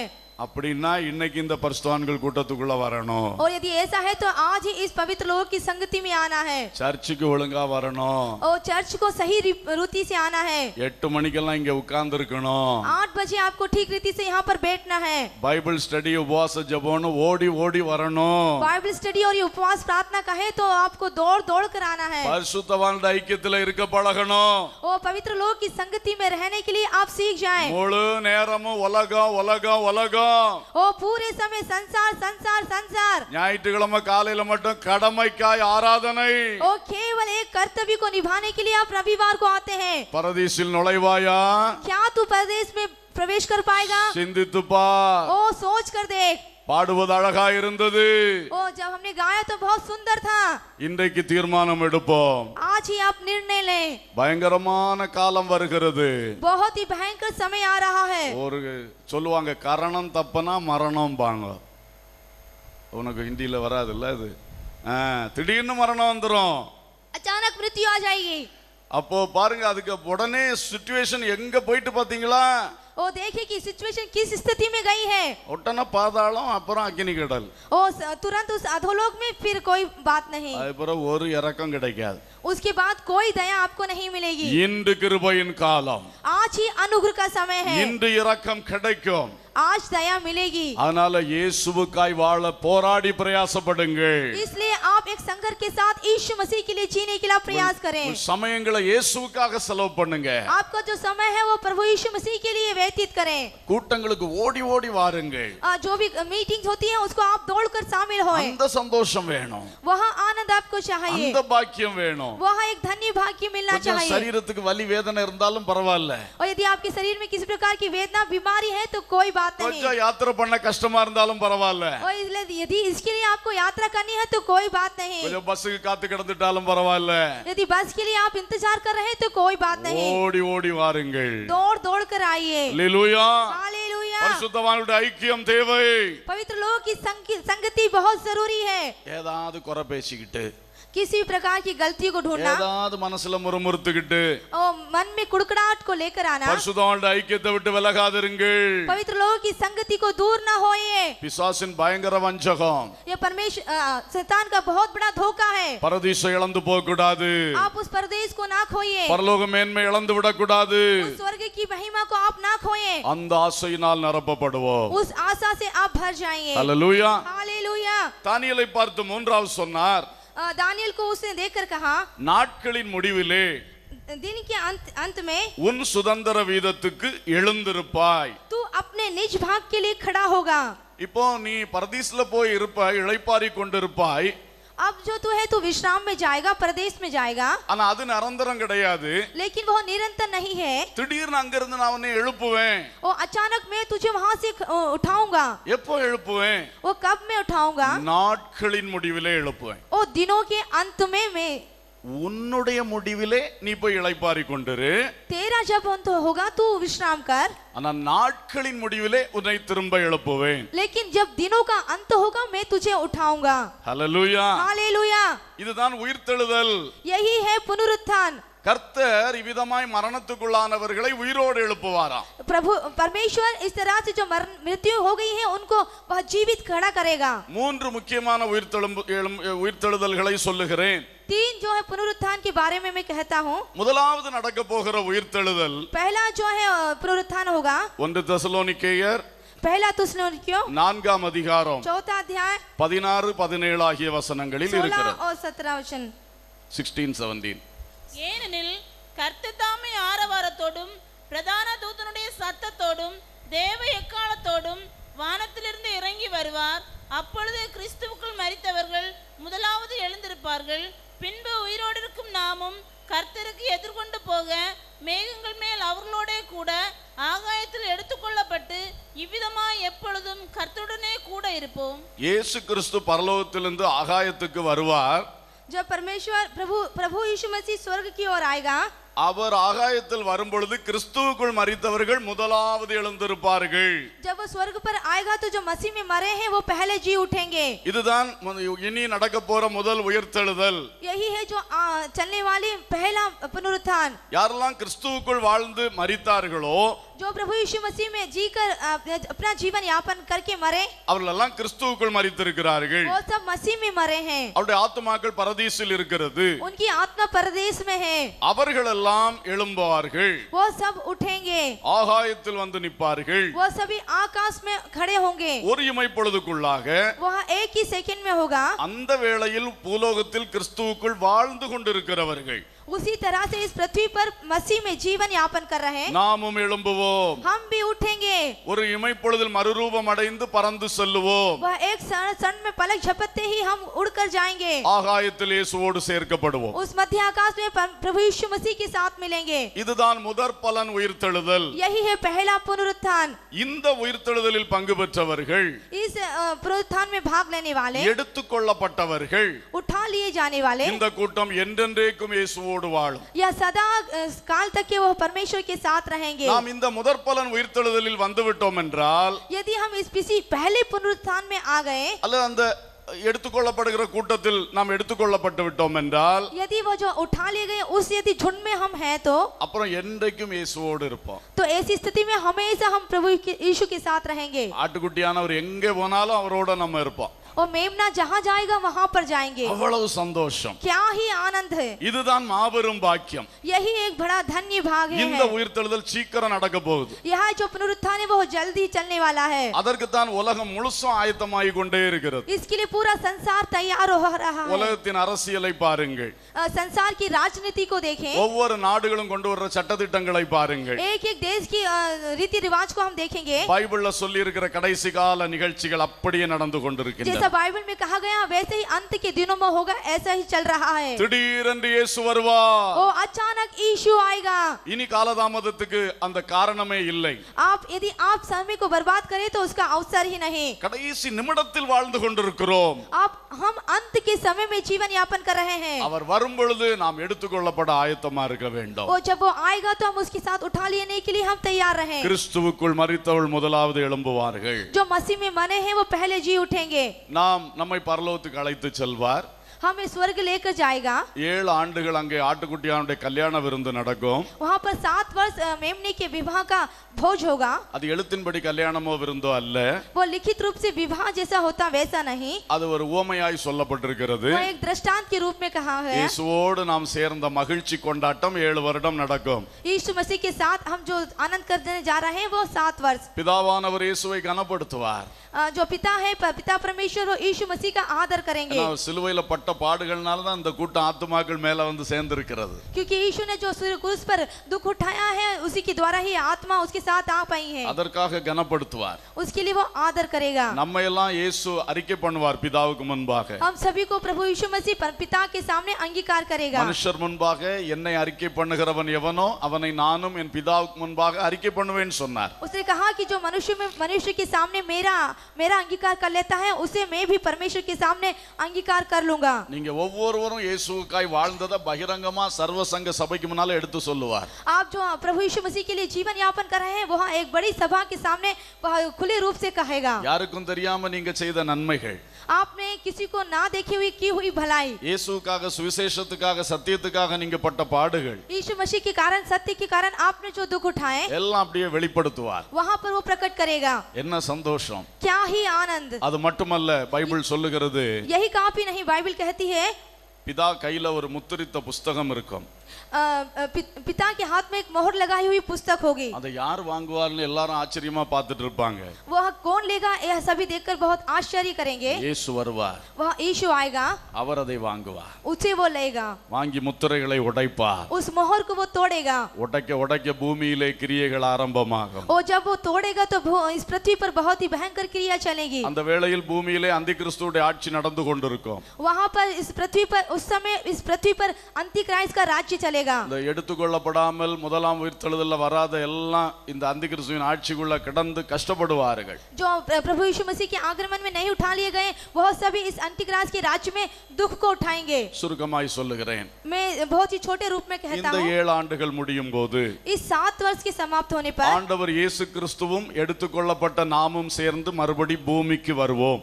प्रभु यीशु मसीह और हम सभी जो उठा लिए गए फिर से इस पृथ्वी पर आएंगे. அப்படி வரும் பொழுது ஆண்டவர் இயேசு ஒலிவ மலையில் வந்து இறங்குவார். और ऐसे में प्रभु यीशु मसीह उस जैतून के पहाड़ पर खड़ा होगा. நாமும் அவரோடு கூட வந்து இறங்குவோம். हम सभी उसके साथ उतरेंगे. அப்பொழுது அர்மகதோனிலே அந்தி கிறிஸ்து யுத்தத்துக்கு வருவான். उस समय हर मगदोन एक स्थान पर जो अंतिक्राइस्ट है वो युद्ध के लिए आएगा. அந்தி கிறிஸ்துவும் கள்ள தீர்க்கதரிசியும் வலு சர்ப்பமாகிய சாத்தானும் சேர்ந்து உலக ராஜ்யங்களை சேர்த்து இயேசுவுக்கு எதிராக யுத்தம் தொடுப்பார்கள். जो अंतिक्राइस्ट है और पशु है, अजगर है और झूठे भविष्यद्वक्ता है, वो सभी उठकर प्रभु यीशु मसीह के साथ युद्ध करेंगे. இயேசு தன் வாயின் பட்டயத்தால் அர்மகதோன் யுத்தத்தை ஜெயிப்பார் என்று எழுதி இருக்கிறது. ऐसा लिखा है कि प्रभु यीशु मसीह अपने मुंह की वाणी से उस हर मगदन के युद्ध को जय लेगा. அந்தி கிறிஸ்துவையும் கள்ள தீர்க்கதரிசியும் அக்கினி கடலிலே போடுவார். उस अंतिक्राइस्ट को और झूठे भविष्यद्वक्ता को आग की झील में डालेगा. அவளுக்கு வேதனை தொடங்கும். वहां पर वेदना का आरंभ होगा. வலு சர்ப்பமாகிய சாத்தானை பிடித்து 1000 வருடம் பாதாள குழியிலே சிறை வைப்பார். उस अंतिक्राइस्ट को वो पकड़कर वह 1000 वर्ष के उस गड्ढे में डालेगा. நான் இப்பொழுது சொல்லுகிறதெல்லாம் வெளிப்படுத்தல் 19 இருந்து கடைசி பாகத்திலிருந்து பாத்தீங்கன்னா 20ஆம் அதிகாரம் அப்படி தொடர்ச்சியா இருக்கிறது. जो मैं कह रहा हूँ प्रकाशित वाक्य के 19वें अध्याय से 22वें अध्याय तक के एक के बाद लिखी हुई घटना है. இந்த வலு சர்ப்பத்தோடு அந்தி கிறிஸ்துவோடு புறப்பட்டு வந்த எல்லாரும் ஆண்டவருடைய வாயின் பட்டயத்தினால் அழிக்கப்படுவார்கள். जो अंतिक्राइस्ट के साथ आए हुए हैं सभी लोग और प्रभु यीशु मसीह की वाणी के द्वारा नाश होंगे. பயங்கரமான கொலைகளமாக மாறும் அர்மகதோன். और बहुत ही दर्दनीय स्थिति इस हरमगदोन की होगी. மனுஷ ரத்தம் பாய்ந்து ஓடும். जो मनुष्य का लहू है बहेगा. குதிரையின் கடிவாளம் வரைக்கும் பாய்ந்து ஓடும். और घोड़ों की जो ताल होती है वहां तक की दौड़ेगा. ஆகாயத்து பறவைகளெல்லாம் வந்து மனுஷ மாம்சத்தை சாப்பிடும். जो आकाश के पक्षी हैं वो सभी मनुष्य के मांस को खाएंगे. ஆண்டவர் கடுமையாய் நியாயம் தீர்ப்பார். जो प्रभु यीशु मसीह बहुत ही कठोर रीति से न्याय करेगा. அது முடியும் பொழுது उसके बाद खत्म होने पर அடுத்த உயிர்த்தெழுதல் நடக்கிறது. और फिर से एक पुनरुत्थान होगा. ஒரு கூட்டம் அப்பொழுது உயிர்த்தெழும்புவார்கள். वहां पर भी एक जो झुंड है फिर से जी उठेंगे. வாசிக்கும் பொழுது கவனியுங்கள். जब हम पढ़े तो ध्यान दें. வெளிப்படுத்தல் 20:4. प्रकाशित वाक्य 20 और उसका 4. அன்றியும் நான் சிங்காசனங்களை கண்டேன், அவைகளின் மேல் உட்கார்ந்தார்கள், நியாய தீர்ப்பு கொடுக்கும்படி அவர்களுக்கு அதிகாரம் அளிக்கப்பட்டது. இயேசுவை பற்றிய சாட்சி நிமித்தமும் தேவனுடைய வசனத்து நிமித்தமும் சிரச்சேதம் பண்ணப்பட்டவர்களுடைய ஆத்துமாக்களையும் மிருகத்தையாவது அதன் சொரூபத்தையாவது வணங்காமலும் தங்கள் நெற்றியிலும் தங்கள் கையிலும் அதன் முத்திரையை தரித்துக் கொள்ளாமலும் இருந்தவர்களையும் கண்டேன். அவர்கள் உயிர்த்து கிறிஸ்துவுடனே கூட 1000 வருஷம் அரசாண்டார்கள். இந்த அர்மகதோன் யுத்தம் முடிந்த உடனே इस हरमगदोन के युद्ध के बाद சிங்காசனங்களை கண்டேன் சொல்லுகிறார். उसने कहा कि मैंने सिंहासन को देखा. அது 1000 வருட ஆட்சிக்கான சிங்காசனங்கள். यहाँ पर है जो 1000 वर्ष के राज्य करने का सिंहासन. இயேசுவை பற்றின சாட்சி நிமித்தம் தலை வெட்டப்பட்டவர்கள், சிரச்சேதம் பண்ணப்பட்டவர்கள்.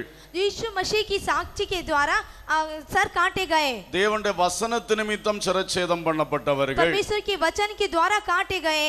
மிருகமாகிய அந்தி கிறிஸ்துவை வணங்காதவர்கள், और जो पशु रूपी उस अंतिक्राइस्ट को न मानने वाले, அதன் சொரூபத்தை வணங்காதவர்கள், उसकी मूर्ति की पूजा करने ना वाले, தங்களுடைய நெற்றியிலும் கையிலும் அவனுடைய முத்திரையாகிய 666 தரித்துக் கொள்ளாதவர்கள், ना तो उसकी छाप और अपने माथे पे और हाथों पर ना ली थी, இவர்கள் உயிர்த்தார்கள். यहाँ जीवित हुए थे. இந்த 7 வருட அந்தி கிறிஸ்துவின் ஆட்சியிலே इस 7 वर्ष अंतिक्रिस्ट के राज्य में அவனுடைய இந்த காரியங்களுக்கு உட்படாமல் உடன்படாமல் வாழுகிற ஒரு சிறு கூட்டம், और उसके कार्य में ना मिलकर उसके साथ ना जीने वाला एक समूह, அவர்கள் கடுமையான உபத்திரவங்களை அனுபவிப்பார்கள். वो सभी जो है बहुत ही एक वेदना को अनुभव करेंगे. கடைசியாக மரணம் அவர்களுக்கு கிடைக்கும். उनको अंतिम मृत्यु मिलेगी. இரத்த சாட்சிகளாய் மரிப்பார்கள். वो लहू बहाने वाले एक शहीद के रूप में मरेंगे. அவர்களுடைய ஆத்துமாக்கள் எல்லாம் उन सभी की आत्माएं இந்த அர்மகதோன் யுத்தம் முடிந்தவுடனே உயிரோடு எழும்புவார்கள். जो ये हरमगदोन युद्ध के बाद वह जीवित होंगे. அவர்களும் நம்மோடு சேர்க்கப்படுகிறார்கள். वो सभी हमारे साथ मिलाए जाएंगे. 6ஆம் வசனத்திலே பார்க்கிறோம். 6 वचन में देखते हैं, முதலாம் உயிர்த்தெழுதலுக்கு பங்குள்ளவன் பாக்கியவானும் பரிசுத்தவானுமாய் இருக்கிறான். जो पहले पुनरुत्थान के भागीदार हैं वे लोग पवित्र हैं.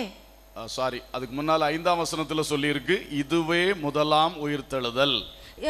जो 5वें वचन में लिखा है, यह तो पहला पुनरुत्थान. இதுவே முதலாம் உயிர்த்தெழுதல். यही पहला पुनरुत्थान. முதலாம் உயிர்த்தெழுதல்னா ரெண்டு பாகம் இருக்கிறது. जो पहला पुनरुत्थान है उसका दो भाग है. அந்த முதற்பலனாய் உயிர்த்தெழும்பினவர்கள், जो पहली बार पुनरुत्थित हुए. அடுத்தது இப்போ நான் சொன்னேனே இரத்த சாட்சிகளின் உயிர்த்தெழுதல். और उसके बाद मैंने कहा कि लहू बहाकर फिर से पुनरुत्थित हुए. இந்த ரெண்டுக்கும் சேர்த்து முதலாம் உயிர்த்தெழுதல்னு ஒரு பெயர் கொடுக்கப்பட்டிருக்கிறது. इन दोनों को मिलकर एक पहला पुनरुत्थान नाम दिया गया இந்த है. முதலாம் உயிர்த்தெழுதலில் பங்குள்ளவன் பாக்கியவான், பரிசுத்தவான். जो इस पहले पुनरुत्थान में जो भाग ले हैं वो पवित्र हैं, वो धन्य हैं. இவர்கள் மேல் இரண்டாம் மரணத்துக்கு அதிகாரம் இல்லை. इनके ऊपर दूसरी मृत्यु का अधिकार नहीं.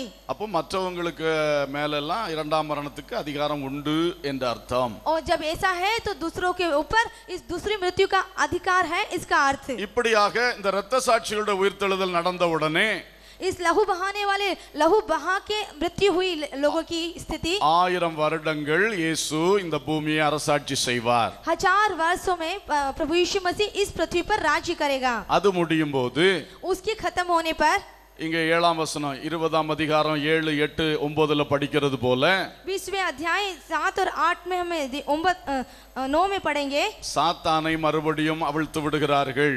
और शैतान को फिर से खोल देते हैं. அவன் மறுபடியும் போய் பூமியிலே அன்றைக்கு வாழுகிற ஜனங்களை தன் பக்கம் சேர்த்து கொள்ளுகிறான். और फिर से वह जो पृथ्वी पर उसके साथ जो जीवन कर रहे हैं उनको अपनी ओर खींच लेता है. பரிசுத்தவான்களை அல்ல, पवित्र लोगों को नहीं, நாம் எல்லாரும் மறுரூப சாயலில் இருப்போம். क्योंकि हम बदल जाएंगे उस स्थिति में. பூமியிலே வாழுகிற மாம்சமான மனிதர்களை जो पृथ्वी पर जीवन यापन कर रहेंगे, जो शरीर में होंगे, அவன் திரும்பவும் கடற்கரை மணலத்தனையாய் திரட்டுகிறான். और फिर से वो समुद्र की बालू के बराबर होगी. கோகு மாகோகு தலைமையின் கீழாய் திரட்டுகிறான். वह गोग और मागोग की ओर के होगा. எருசலேமை சுற்றி வளைகிறான். वह यरूशलेम को घेर लेगा. இயேசு எருசலேமுக்குள் இருக்கிறார். यीशु यरूशलेम के भीतर है. பரிசுத்தவான்களுடைய பாளையம், அதாவது நாம் எல்லாரும் எருசலேமில் இருக்கிறோம். पवित्र लोगों का घेरा, उसका मतलब हम लोग वहां पर हैं. இவன் வளைந்து கொண்டான். उनको उसने आकर घेर लिया. மூன்றாவது யுத்தம் ஆரம்பம். और तीसरा युद्ध यहाँ पर आरंभ होता है. எருசலேம் யுத்தம்.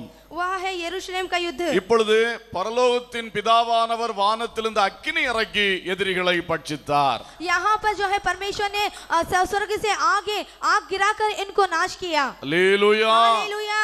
இயேசு 3 யுத்தங்கள் செய்கிறார். यीशु ने 3 युद्ध किए. முதல் யுத்தம் கல்வாரியிலே செய்து முடித்து விட்டார். पहला जो उसने युद्ध किया वह क्रूस पर पूरा किया. தன் இரத்தத்தினால் சாத்தானை ஜெயித்தார். अपने लहू से उसने शैतान को जीता. வலுசர்ப்பமாகிய சாத்தான் தலையை நசுக்கினார். उस अजगर को, शैतान को उसने उसको सर को कुचला. அவருடைய அதிகாரத்தை பிடுங்கிக் கொண்டார். उसके अधिकार को अपने ले लिया. பரிசுத்தாவின் ராஜ்யத்தை ஸ்தாபித்தார். वो पवित्र आत्मा का राज्य को उसने स्थापित किया. அந்த ராஜ்யத்துல தான் நம்ம எல்லாம் இருந்து கொண்டிருக்கிறோம். उसी राज्य में आज हम जी रहे हैं. சபை என்பது பரிசுத்தாவின் ராஜ்யம். जो कलीसिया है उसका मतलब है पवित्र आत्मा का இனி राज्य. இயேசு இரண்டாவது யுத்தம் அர்மகதோனில் செய்ய போகிறார். और यीशु दूसरा जो युद्ध है वो हरमगदोन में करने जा रहा அங்கே है. 3 சத்துருக்கள்.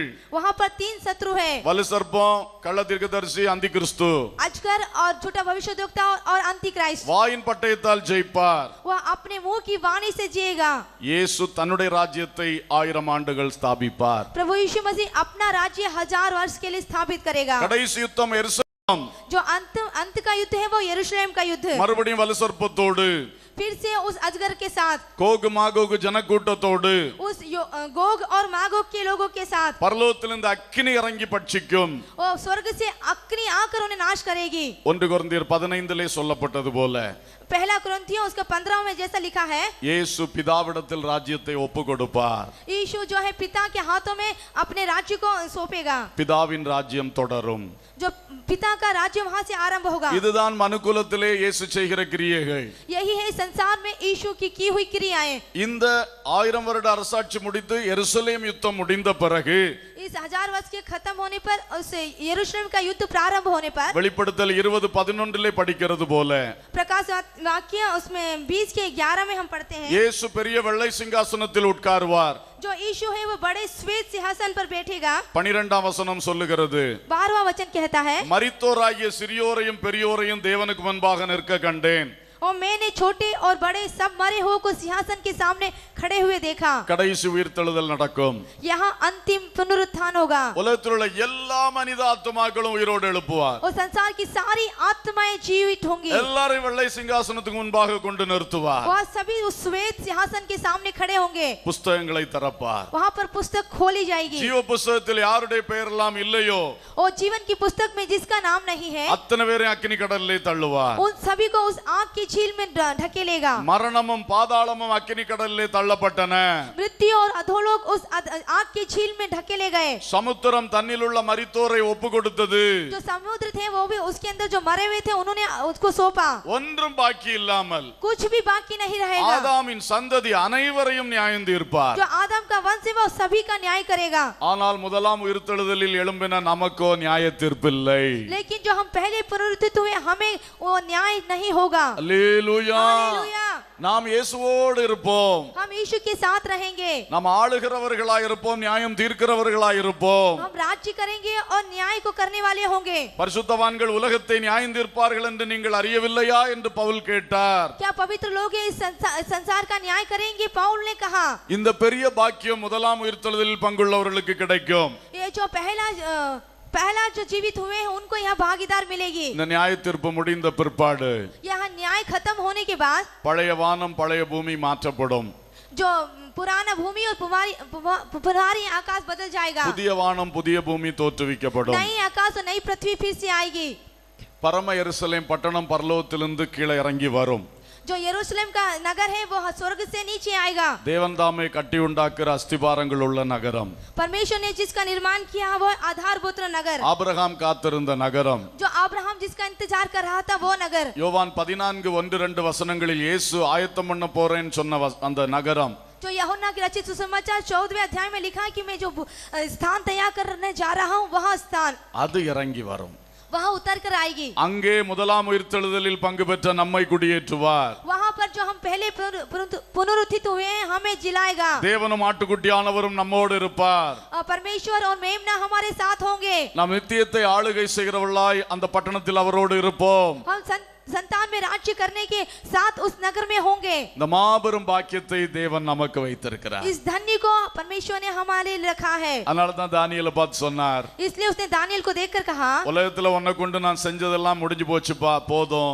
और उसने कहा कि हे बेटा जो संसार में तेरे तुझको रखकर मैंने किया वो बहुत हो चुका, तू जा, நீ போயிரு, तू जा, நீ இளைப்பாரி கொண்டிரு, तू विश्राम कर, நாட்களின் முடிவிலே எழுந்திருப்பாய், तू दिनों के अंत में उठेगा, அப்போ உனக்கு சுதந்திர வீதம் உண்டு, और फिर से तुझे मिरास मिलेगी, அழியாத வாடாத கிரீடம் உனக்கு உண்டு, जो नाश ना होने वाला मुकुट मिलेगा, மகிமையின் கிரீடம் ஜீவ கிரீடம் உனக்கு உண்டு, महिमा का मुकुट जीवन का मुकुट मिलेगा। இதையெல்லாம் சுதந்திரித்து நீ என்னோடு ஆளுகை செய்வாய்। इन सभी को तू पाकर मेरे साथ राज्य करेगा। செய்தியை முடிவுக்குள் கொண்டு வருகிறேன். संदेश को अंत की ओर लेना। மனிதனின் முடிவு நிச்சயம். और मनुष्य का जो अंत है वो निश्चित है। மரணம் எந்நேரமும் சந்திக்கும். वो हमारे मृत्यु कभी भी हमें आ सकती है। மரணத்துக்கு பிறகு ஒரு துளி கூட நீ இதையும் அதையும் மாற்ற முடியாது. और मृत्यु के बाद तू कुछ भी बदलाव नहीं कर सकता। இப்பொழுதே ஞானமாய் செய்ய வேண்டிய ஒரு செயல் உண்டு.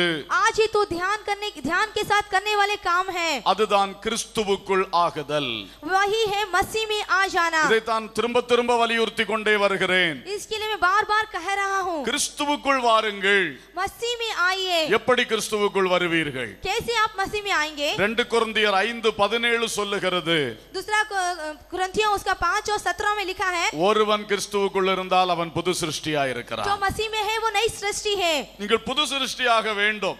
आपको नई सृष्टि में बदलना है। அதாவது மறுபிறப்படைய வேண்டும். वह है आपको बदलना है। அதாவது மனம் திரும்ப வேண்டும். वही उसका मतलब है कि मन को फिराना है। அதாவது இயேசுவின் இரத்தத்தால் பாவமர கழுவப்பட उसका வேண்டும். मतलब है प्रभु यीशु मसीह के लहू से अपने पापों से माफी मांगना। இந்த எல்லா வார்த்தையும் ஒரே நிகழ்ச்சியை தான் சொல்லுகிறது. यही सभी बातें एक ही बात को दर्शाती हैं। இயேசுவின் இரத்தத்தால் வருகிற பாவ மன்னிப்பை பெற்றுக்கொள்ளுங்கள். प्रभु यीशु मसीह के लहू से आने वाली पापों की माफी प्राप्त कर लें। இன்றைக்கு இயேசுவே நான் ஒரு பாவி என்று கதறுங்கள். यीशु मैं पापी हूँ, आज इसकी दुहाई दें। என் பாவங்களாம் மன்னியும் கூப்பிடுங்க. मेरे पापों को माफ कर दीजिए, ऐसा पुकारें। இயேசு சகல பாவங்களை நீக்குவார். यीशु सारे पापों को माफ करेगा ஆத்மாவை சுத்திகரிப்பார். और तेरी आत्मा को शुद्ध करेगा। பாவம் இல்லை என்று பரலோகம் சர்டிபிகேட் கொடுக்கும். और जो आपके अंदर पाप नहीं है तो स्वर्ग आपको प्रमाण पत्र देगा। பாவ மன்னிப்பு, पाप का माफी का निश्चय, பாவ மன்னிப்பை பெற்றவர்கள் जो पापों की माफी मांग लेते हैं। கலாத்தியர் 3:27 சொல்லுகிறது, गलतियों की पुस्तक 3 और 27 कहता है, உங்களில் ஞானஸ்நானம் பெற்றவர்கள் அனைவரும் கிறிஸ்துவை தரித்துக் கொண்டிருக்கிறீர்களே. और जो बपतिस्मा लिए हुए हैं जो मसीह को पहने हुए हैं। கிறிஸ்துவுக்குள் ஞானஸ்நானம் பெறுங்கள், मसीह में आप बपतिस्मा लें, அதனால் கிறிஸ்துவை தரித்துக் கொள்ளுங்கள். उसका मतलब है कि मसीह को पहन लें। ஞானஸ்நானத்தினாலே கிறிஸ்துவுக்குள் ஆகலாம். जो बपतिस्मा के द्वारा आप मसीह में आ सकते हैं। இது இயேசுவோடு செய்கிற உடன்படிக்கை.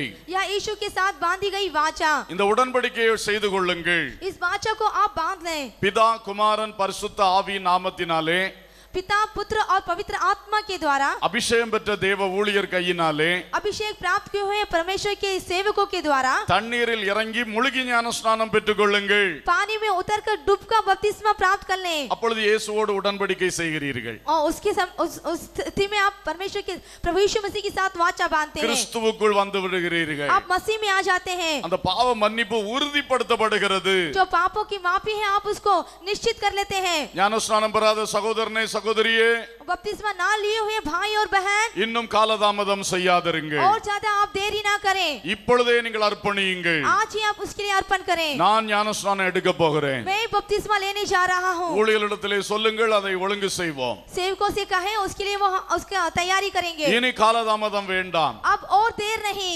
மரணம் திடீரென்று வரும், और जो मृत्यु है वो अचानक आ जाएगी, அல்லது இயேசுவின் வருகை அதுவும் திடீரென்று வரும். और नहीं तो प्रभु यीशु मसीह का आगमन वो भी अचानक आएगा। இந்த ரெண்டில் ஒன்றை திடீரென்று சந்திக்க வேண்டியதாக यह இருக்கும். दो में से एक अचानक आ जाएगी। இனி காலம் செல்லாது.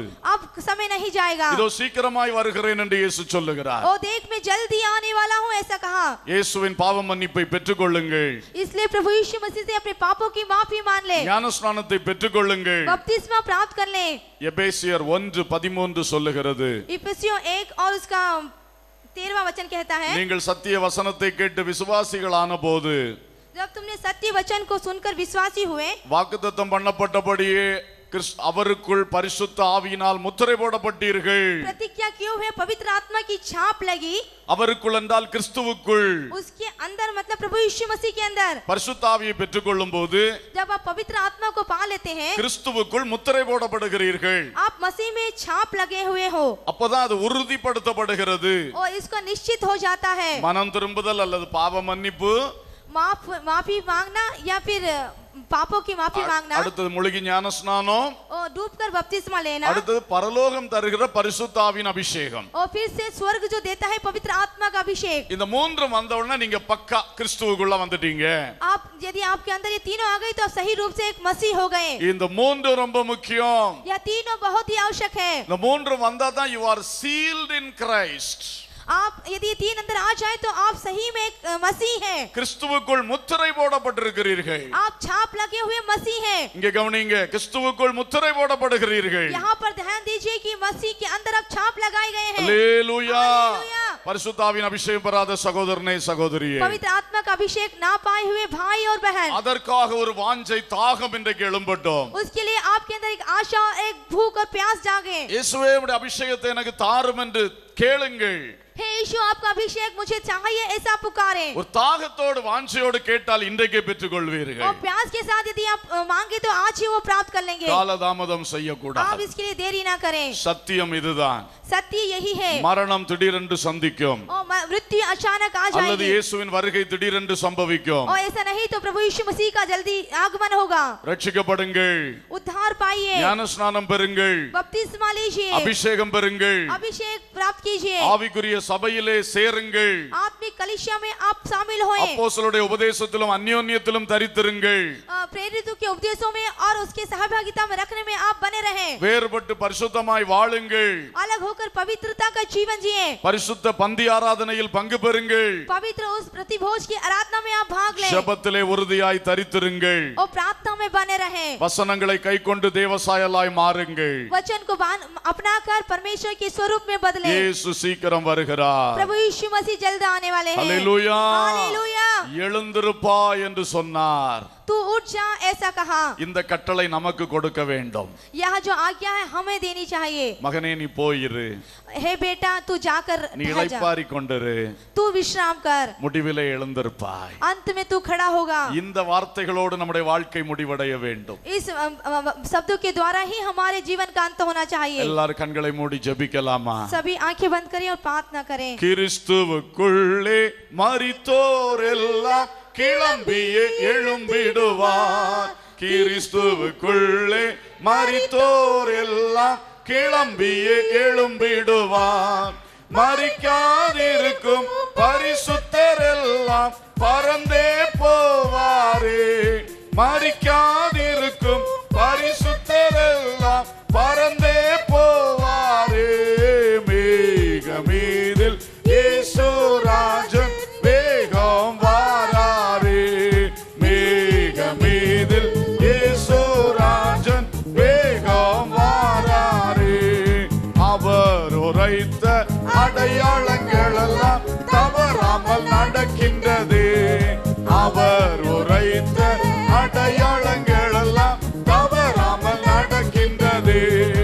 அவர் வரும் வேளையை எவருமே அறியார், ஆண்டவரே அறிவார்.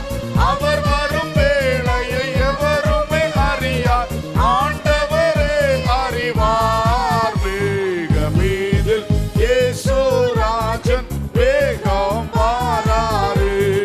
மேகமீதில் இயேசு ராஜன் வேகம் வாராரே. ஆயிரம் ஆயிரம் அவரது வசனங்கள் அதை அறிவிக்கின்றது. ஆயிரம் ஆயிரம் அவரது வசனங்கள் அதை அறிவிக்கின்றது. அப்போஸ்தலர் தீர்க்க தரிசிகள் எல்லாம் அதையே அறிவிக்கின்றார். அப்போஸ்தலர் தீர்க்க தரிசிகள் எல்லாம் அதையே அறிவிக்கின்றார். மேகமீதில் இயேசு ராஜன் வேகம் வாராரே. மேகமீதில் இயேசு ராஜன் வேகம் வாராரே. ஆயத்தமுள்ளோரை ஆகாயம் சேர்க்க அவரே வாராரே. ஆயத்தமுள்ளோரை ஆகாயம் சேர்க்க அவரே வாராரே. மேகமீதில் அபிஷேகம் பெற்ற ஒவ்வொரு தேவ பிள்ளைகளும் ஒரு சில நிமிடங்கள் ஆவியில் நிறைந்து ஜெபிக்க போகிறோம். ஆண்டவரே என்னை பரிசுத்தப்படுத்தும், என் வாழ்க்கையில் இருக்கிற குறைகளை மாற்றும், ஆயத்தமில்லாத தன்மைகளை என்னை விட்டு மாற்றும். மரணமோ இயேசுவின் வருகையோ எது சந்தித்தாலும் எப்பொழுதும் ஆயத்தமா இருக்கும்படி எனக்கு கிருபை ஊற்றும் என்று சொல்லி ஆவியில் நிரம்பி நீங்கள் வல்லமையாய் ஜெபிக்க போகிறீர்கள். அந்த நேரத்திலே இதுவரை இயேசுவை ஏற்றுக்கொள்ளாதவர்கள் வாய் திறந்து இயேசுவோடு பேச போகிறீர்கள். இயேசுவே, நான் ஒரு பாவி, என் பாவத்தை மன்னியும் அப்பா, என் பாவத்தெல்லாம் உங்க ரத்தத்தால கழுவுங்கப்பான்னு சொல்லி நீங்க இப்பொழுது ஜெபிக்க தொடங்குங்கள். இயேசுவேன்னு கூப்பிடுங்க, வாய் திறந்து கூப்பிடுங்க. வெட்கத்தை பார்க்காதீங்க, பக்கத்தில் இருக்கிற ஆளை பார்க்காதீங்க. இயேசுவே என்னை ரட்சியோ, என் பாவங்களை மன்னியும் என்று சொல்லி அப்பேற்பட்டவர்கள் வாய் திறந்து கூப்பிடுங்க, வாய் திறந்து கூப்பிடுங்க. ஆமென். விசுவாசிகள் எல்லாம் நல்ல ஆவியில நிரம்பி ஜெபிக்கணும். கர்த்தர் நம்ம எப்பொழுதும் எந்த நிமிஷமும் ஆயத்தமாய் வைத்துக் கொள்ளணும். பரிசுத்த ஆவியானவர் உங்களுக்குள் கிரியை செய்வதற்காய் நல்ல ஆவியில் நிரம்பி ஜெபித்துக் கொண்டிருங்க. வாய் திறந்து ஜெபிங்க. ஹல்லேலூயா, ஹல்லேலூயா, ஹல்லேலூயா.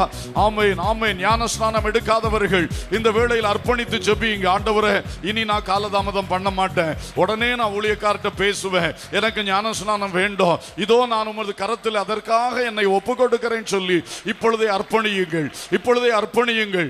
அபிஷேகம் பெறாதவர்கள் யார் இந்த கூட்டத்தில் இருந்தாலும் ஒரு தாகத்தோடு வாஞ்சையோடு, அப்பா இந்த அபிஷேகம் இல்லைன்னா பரலோக முத்திரை இல்லையப்பா, ஆண்டவரே இப்பொழுது என்னை அபிஷேகம் சொல்லி நீங்க கூப்பிடுங்க. தாகத்தோடு கூப்பிட்டால் கர்த்தர் அபிஷேகத்தை இப்பமே ஊற்ற முடியும். நீ தாகம் இல்லாமல் இருந்தால் உண்மையில் அபிஷேகம் வராது. ஒரு தாகம், வாஞ்சை வேண்டும். ஹல்லேலூயா. அவளோடு கேளுங்க, அப்பா என்னை நிரப்புங்க, அப்பா என்னை நிரப்புங்கன்னு சொல்லி ஒவ்வொருவரும் தாகத்தோடு கேளுங்கள். ஹல்லேலூயா. இப்பொழுது எல்லாரும் ஆவியில் நிரம்பி ஜெபித்துக் கொண்டிருக்கிற இந்த வேளையிலே கர்த்தர் நமக்குள்ளே கிரியை செய்து கொண்டிருக்கிறார். கர்த்தர் நமக்குள்ளே கிரியை செய்து கொண்டிருக்கிறார். ஊரபா கபலபா ஷலபா ரியாதரபா ஷலபதரபா ஊரபலபா கபலபா ஷிகலபா ரியாதலபா ஷந்தலமா ரியாந்தலா. ஹல்லேலூயா. ஆமென். ஆவியானவர் உள்ளங்களுக்குள் ஊழியம் செய்யும். வருகைக்கு ஆயத்தமாக எது தடையா இருக்கிறது, ஆமென், பரிசுத்தமடைய எது தடையா இருக்கிறது, ஒவ்வொரு உள்ளங்களை விட்டு அந்த தடைகள் மாற்றப்படுவதாக, அந்த தடைகள் மாற்றப்படுவதாக. இன்றைக்கு இயேசு வந்தாலோ அல்லது இன்றைக்கு மரணம் சந்தித்தாலோ நான் இயேசுவை அண்டிக்கொள்ள, இயேசுவை சேர்ந்து கொள்வேன், அந்த நம்பிக்கை எனக்கு இருக்கிறது, ஆமென் என்று சொல்லுகிற நிலையில் ஒவ்வொருவரை கொண்டு வரும் அப்பா. தடைகளை அகற்றும், தடைகளை அகற்றும். உரபலபா ஷலபலபலபலபா ரிகபா ஷந்தலபா கபலபா ரியாலபா உரபலபி கபலபா ஷந்தலபா. உலக நேசங்களை துரத்தும், உலக நேசங்களை துரத்தும், பகைகளை துரத்தும், ஆமென், மாம்ச வைராக்கியங்களை துரத்தும். உரபலபா ஷிலபரபா திரபலபா ஷந்தலபா கபலபா. ஹல்லேலூயா, ஹல்லேலூயா, ஹல்லேலூயா. ஒவ்வொரு கர்த்தருடைய பிள்ளைகளும் அழைக்கப்பட்ட அழைப்புக்கு பாத்திரவான்களாய் நடக்கும்படி, இயேசுவின் வருகைக்கு ஆயத்தமாகும்படி பரிசுத்த ஆவியானவர் ஒவ்வொரு உள்ளங்களுக்குள் கிரியை செய்வீராக, கிரியை செய்வீராக. அபிஷேகம் பெறாதவர்கள் யார் யார் வாஞ்சையோடு கூப்பிட்டு கொண்டிருக்கிறார்களோ இந்த வேளையில் இயேசுவின் நாமத்தில் அபிஷேகத்தை பெற்றுக்கொள்வார்களாக. அந்நிய பாஷையின் வரத்தோடு கூட ஆவியின் அபிஷேகத்தை பெற்றுக்கொள்வார்களாக, பெற்றுக்கொள்வார்களாக. ஊற்றுமையா வல்லமை அவர்களுக்குள் ஊற்றுமையா, அபிஷேகத்தால் வல்லமையாய் வல்லமையாய் வல்லமையாய் நிரப்புமையா. பரலோக முத்திரை போடும் ஆண்டவரே, பரலோக முத்திரை போடும் ஆண்டவரே, பரலோக முத்திரை போடும் ஆண்டவரே. ஷிக்கபலபா ரியாதரபா ஷலபதரபா உரபலபா கபலபா ரியாலபா ஷந்தலபா கபன துரகன்சரபதரபா உலி பிக்கபலபா ஷிலபதரபா தினமலி பிக்கபலபா ஷலபதரபா. ஹல்லேலூயா, ஹல்லேலூயா. ஆவியானுடைய ஊழியம் நடப்பதாக, ஒவ்வொரு வாழ்விலும் ஆவியானுடைய ஊழியம் நடப்பதாக. Glory, glory, glory, glory. Hallelujah, hallelujah. Amen, amen, amen. Praise God, praise God. கர்த்தருடைய ஆவியானவர் ஒவ்வொருவருக்குள்ளும் கிரியை செய்வீராக. உம்முடைய வல்லமையான கரம் எங்களை பரிசுத்தப்படுத்துவதாக, எங்களை தகுதிப்படுத்துவதாக, எங்களை ஆயத்தப்படுத்துவதாக. இதோ சீக்கிரமாய் வருகிறேன். அவனவனுடைய கிரியைகளின்படி அவனவனுக்கு நான் அளிக்கும் பலன் என்னோட கூட வருகிறது என்று சொன்னீர். ஆமென், ஹல்லேலூயா. சீக்கிரமாய் வரப்போகிறீர். உமக்காக வாழுகிற கிருபையை எல்லாருக்குள்ளும் புதுப்பிக்க வேண்டும் என்று ஜெபிக்கிறோம். சாத்தான் எங்கே, ஆமென், உலக மயக்கங்களை கொண்டு போட்டிருக்கிறானோ, பாவ போராட்டங்களை கொண்டு போட்டிருக்கிறானோ, மாம்சீக கிரியைகளில் கட்டி வைத்திருக்கிறானோ, அவைகளெல்லாம் இயேசுவின் நாமத்தில் உடைக்கப்படுவதாக, உடைக்கப்படுவதாக. ஆவியானுடைய வல்லமை ஒவ்வொரு வாழ்விலும் கிரியை செய்வதாக. Glory, hallelujah. Thank you Lord, thank you Lord. இயேசுவின் வருகைக்கு ஆயத்தமாகுங்கள்.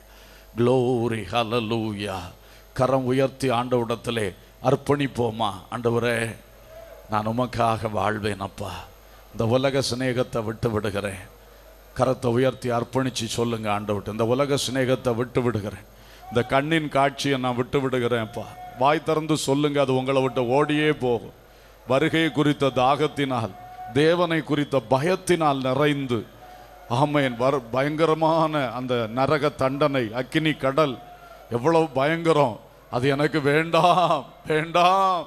தேவ பயத்தோடு நிறைந்து கையை உயர்த்தி சொல்லுங்க பிரதர், கையை உயர்த்தி சொல்லுங்க சிஸ்டர். கர்த்தர் உங்களை பார்க்கிறாரு, கர்த்தர் உங்களை பார்க்கிறாரு. ஒரு சிறு பிள்ளைய போல கூப்பிடுங்க, கூப்பிடுங்க. இந்த பகை வேண்டான்னு சொல்லுங்க. நான் இன்னைக்கே ஒப்புரவாயிடுறேன்னு சொல்லுங்க, சொல்லுங்க. வாய் திறந்து, வாய் திறந்து சொல்லும் பொழுது விடுதலை வரும். அந்த பகை ஓடியே போகும். ஹல்லேலூயா. அபிஷேகத்தை இப்பமே ஊற்றுங்கப்பான்னு கூப்பிடுங்க, கூப்பிடுங்க, கூப்பிடுங்க.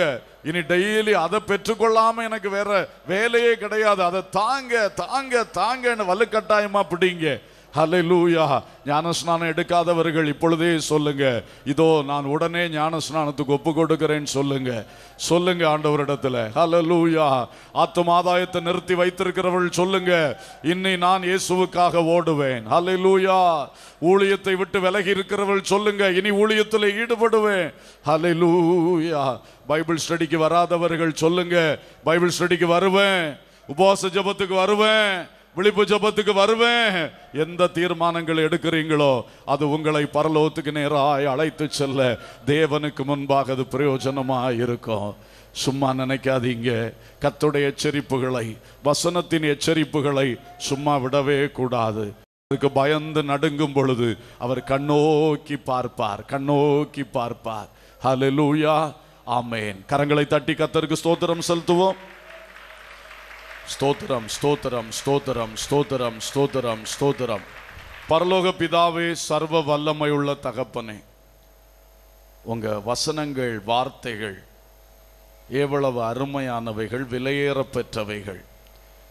மனிதனின் முடிவை குறித்து, உலகத்தின் முடிவை குறித்தும் நாங்கள் பைபிள் வசனங்கள் மூலம் தியானித்து கொண்டு வந்தோம். எவ்வளவு நிர்பந்தமான மனிதன் என்று நாங்கள் ஒரு விசை கூட புரிந்து கொள்ளுகிறோம். எங்களுடைய ஆவியின் மேல் எங்களுக்கு அதிகாரம் இல்லை. மரணமோ இயேசுவின் வருகையோ, ரெண்டில் ஒன்று திடீரென்று சந்திக்கும். அந்த நிலையில் நாங்கள் வாழ்ந்து கொண்டிருக்கிறோம். இதை பற்றின ஒரு தெளிவையும் உணர்வையும் எல்லா உள்ளங்களிலும் நீங்க தர வேண்டும் என்று கெஞ்சுகிறோம். இந்த வார்த்தைகள் பிசாசு பொறுக்காதபடி எல்லா உள்ளங்களிலும் விதைக்கப்பட்டு 30, 60, 100 பலன் கொடுக்கட்டும். நல்ல ஒரு உணர்வு வரட்டும், நல்ல ஒரு திருத்தம் வரட்டும். எல்லாரும் இயேசுவுக்காக எழும்பி பிரகாசிக்கட்டும். ரட்சிக்கப்படாதவள் ரட்சிக்கப்படும்படி கிரியை செய்யும். ஞானஸ்நானம் பெறாதவள் ஞானஸ்நானம் பெறும்படி கிரியை செய்யும். அபிஷேகம் பெறாத ஒவ்வொருவரும் அபிஷேகத்தை தாகத்தோடு கேட்டு பெற்றுக்கொள்ள கிரியை செய்யும். ஜீவியத்திலே பரிசுத்தமாகாதவர்கள், மனம் போல வாழுகிறவள், நிர்விசாரிகளாய் இருக்கிறவர்கள், பல காரியங்களில் துணிகரமாய் போகிறவர்கள் எல்லாரையும் தடுத்து நிறுத்தி கர்த்தர் ஒரு உணர்வை கொடுத்து இந்நாட்களில் இயேசுவுக்காக வாழும்படியாய் எழுப்புவீராக. பின்மாற்றக்காரர்களை எழுப்புவீராக. நாதா, சோர்ந்து கிடக்கிறவர்களை எழுப்புவீராக. தேவ பயத்தோடு இயேசு இயேசு இயேசு என்று எங்கள் ஓட்டத்தை ஓடத்தக்கதாய் உதவி செய்ய வேண்டும் என்று ஜெபிக்கிறோம். உங்க வசனத்தை பற்றி கொள்ள கிருபைதார். அபிஷேகத்தில் நிறைந்திருக்க கிருபைதாரும். பவுல் சொன்னது போல, நான் கிறிஸ்துவுக்குள் இருக்கிறவன் என்று காணப்படும்படிக்கு நான் பிரயாசப்படுகிறேன் சொல்றார். அதுபோல நாங்கள் ஒவ்வொருவரும் எப்பொழுதும் கிறிஸ்துவுக்குள் இருக்கிறவன் என்று காணப்படும்படி பிரயாசப்பட எங்களுக்கும் கிருபை தாரும். ஒவ்வொருவரையும் ஆசீர்வதியும், உமது வருகைக்கு ஆயத்தப்படுத்தும். சகல துதியும் கனமும் மகிமையும் உமக்கே செலுத்துகின்றோம்.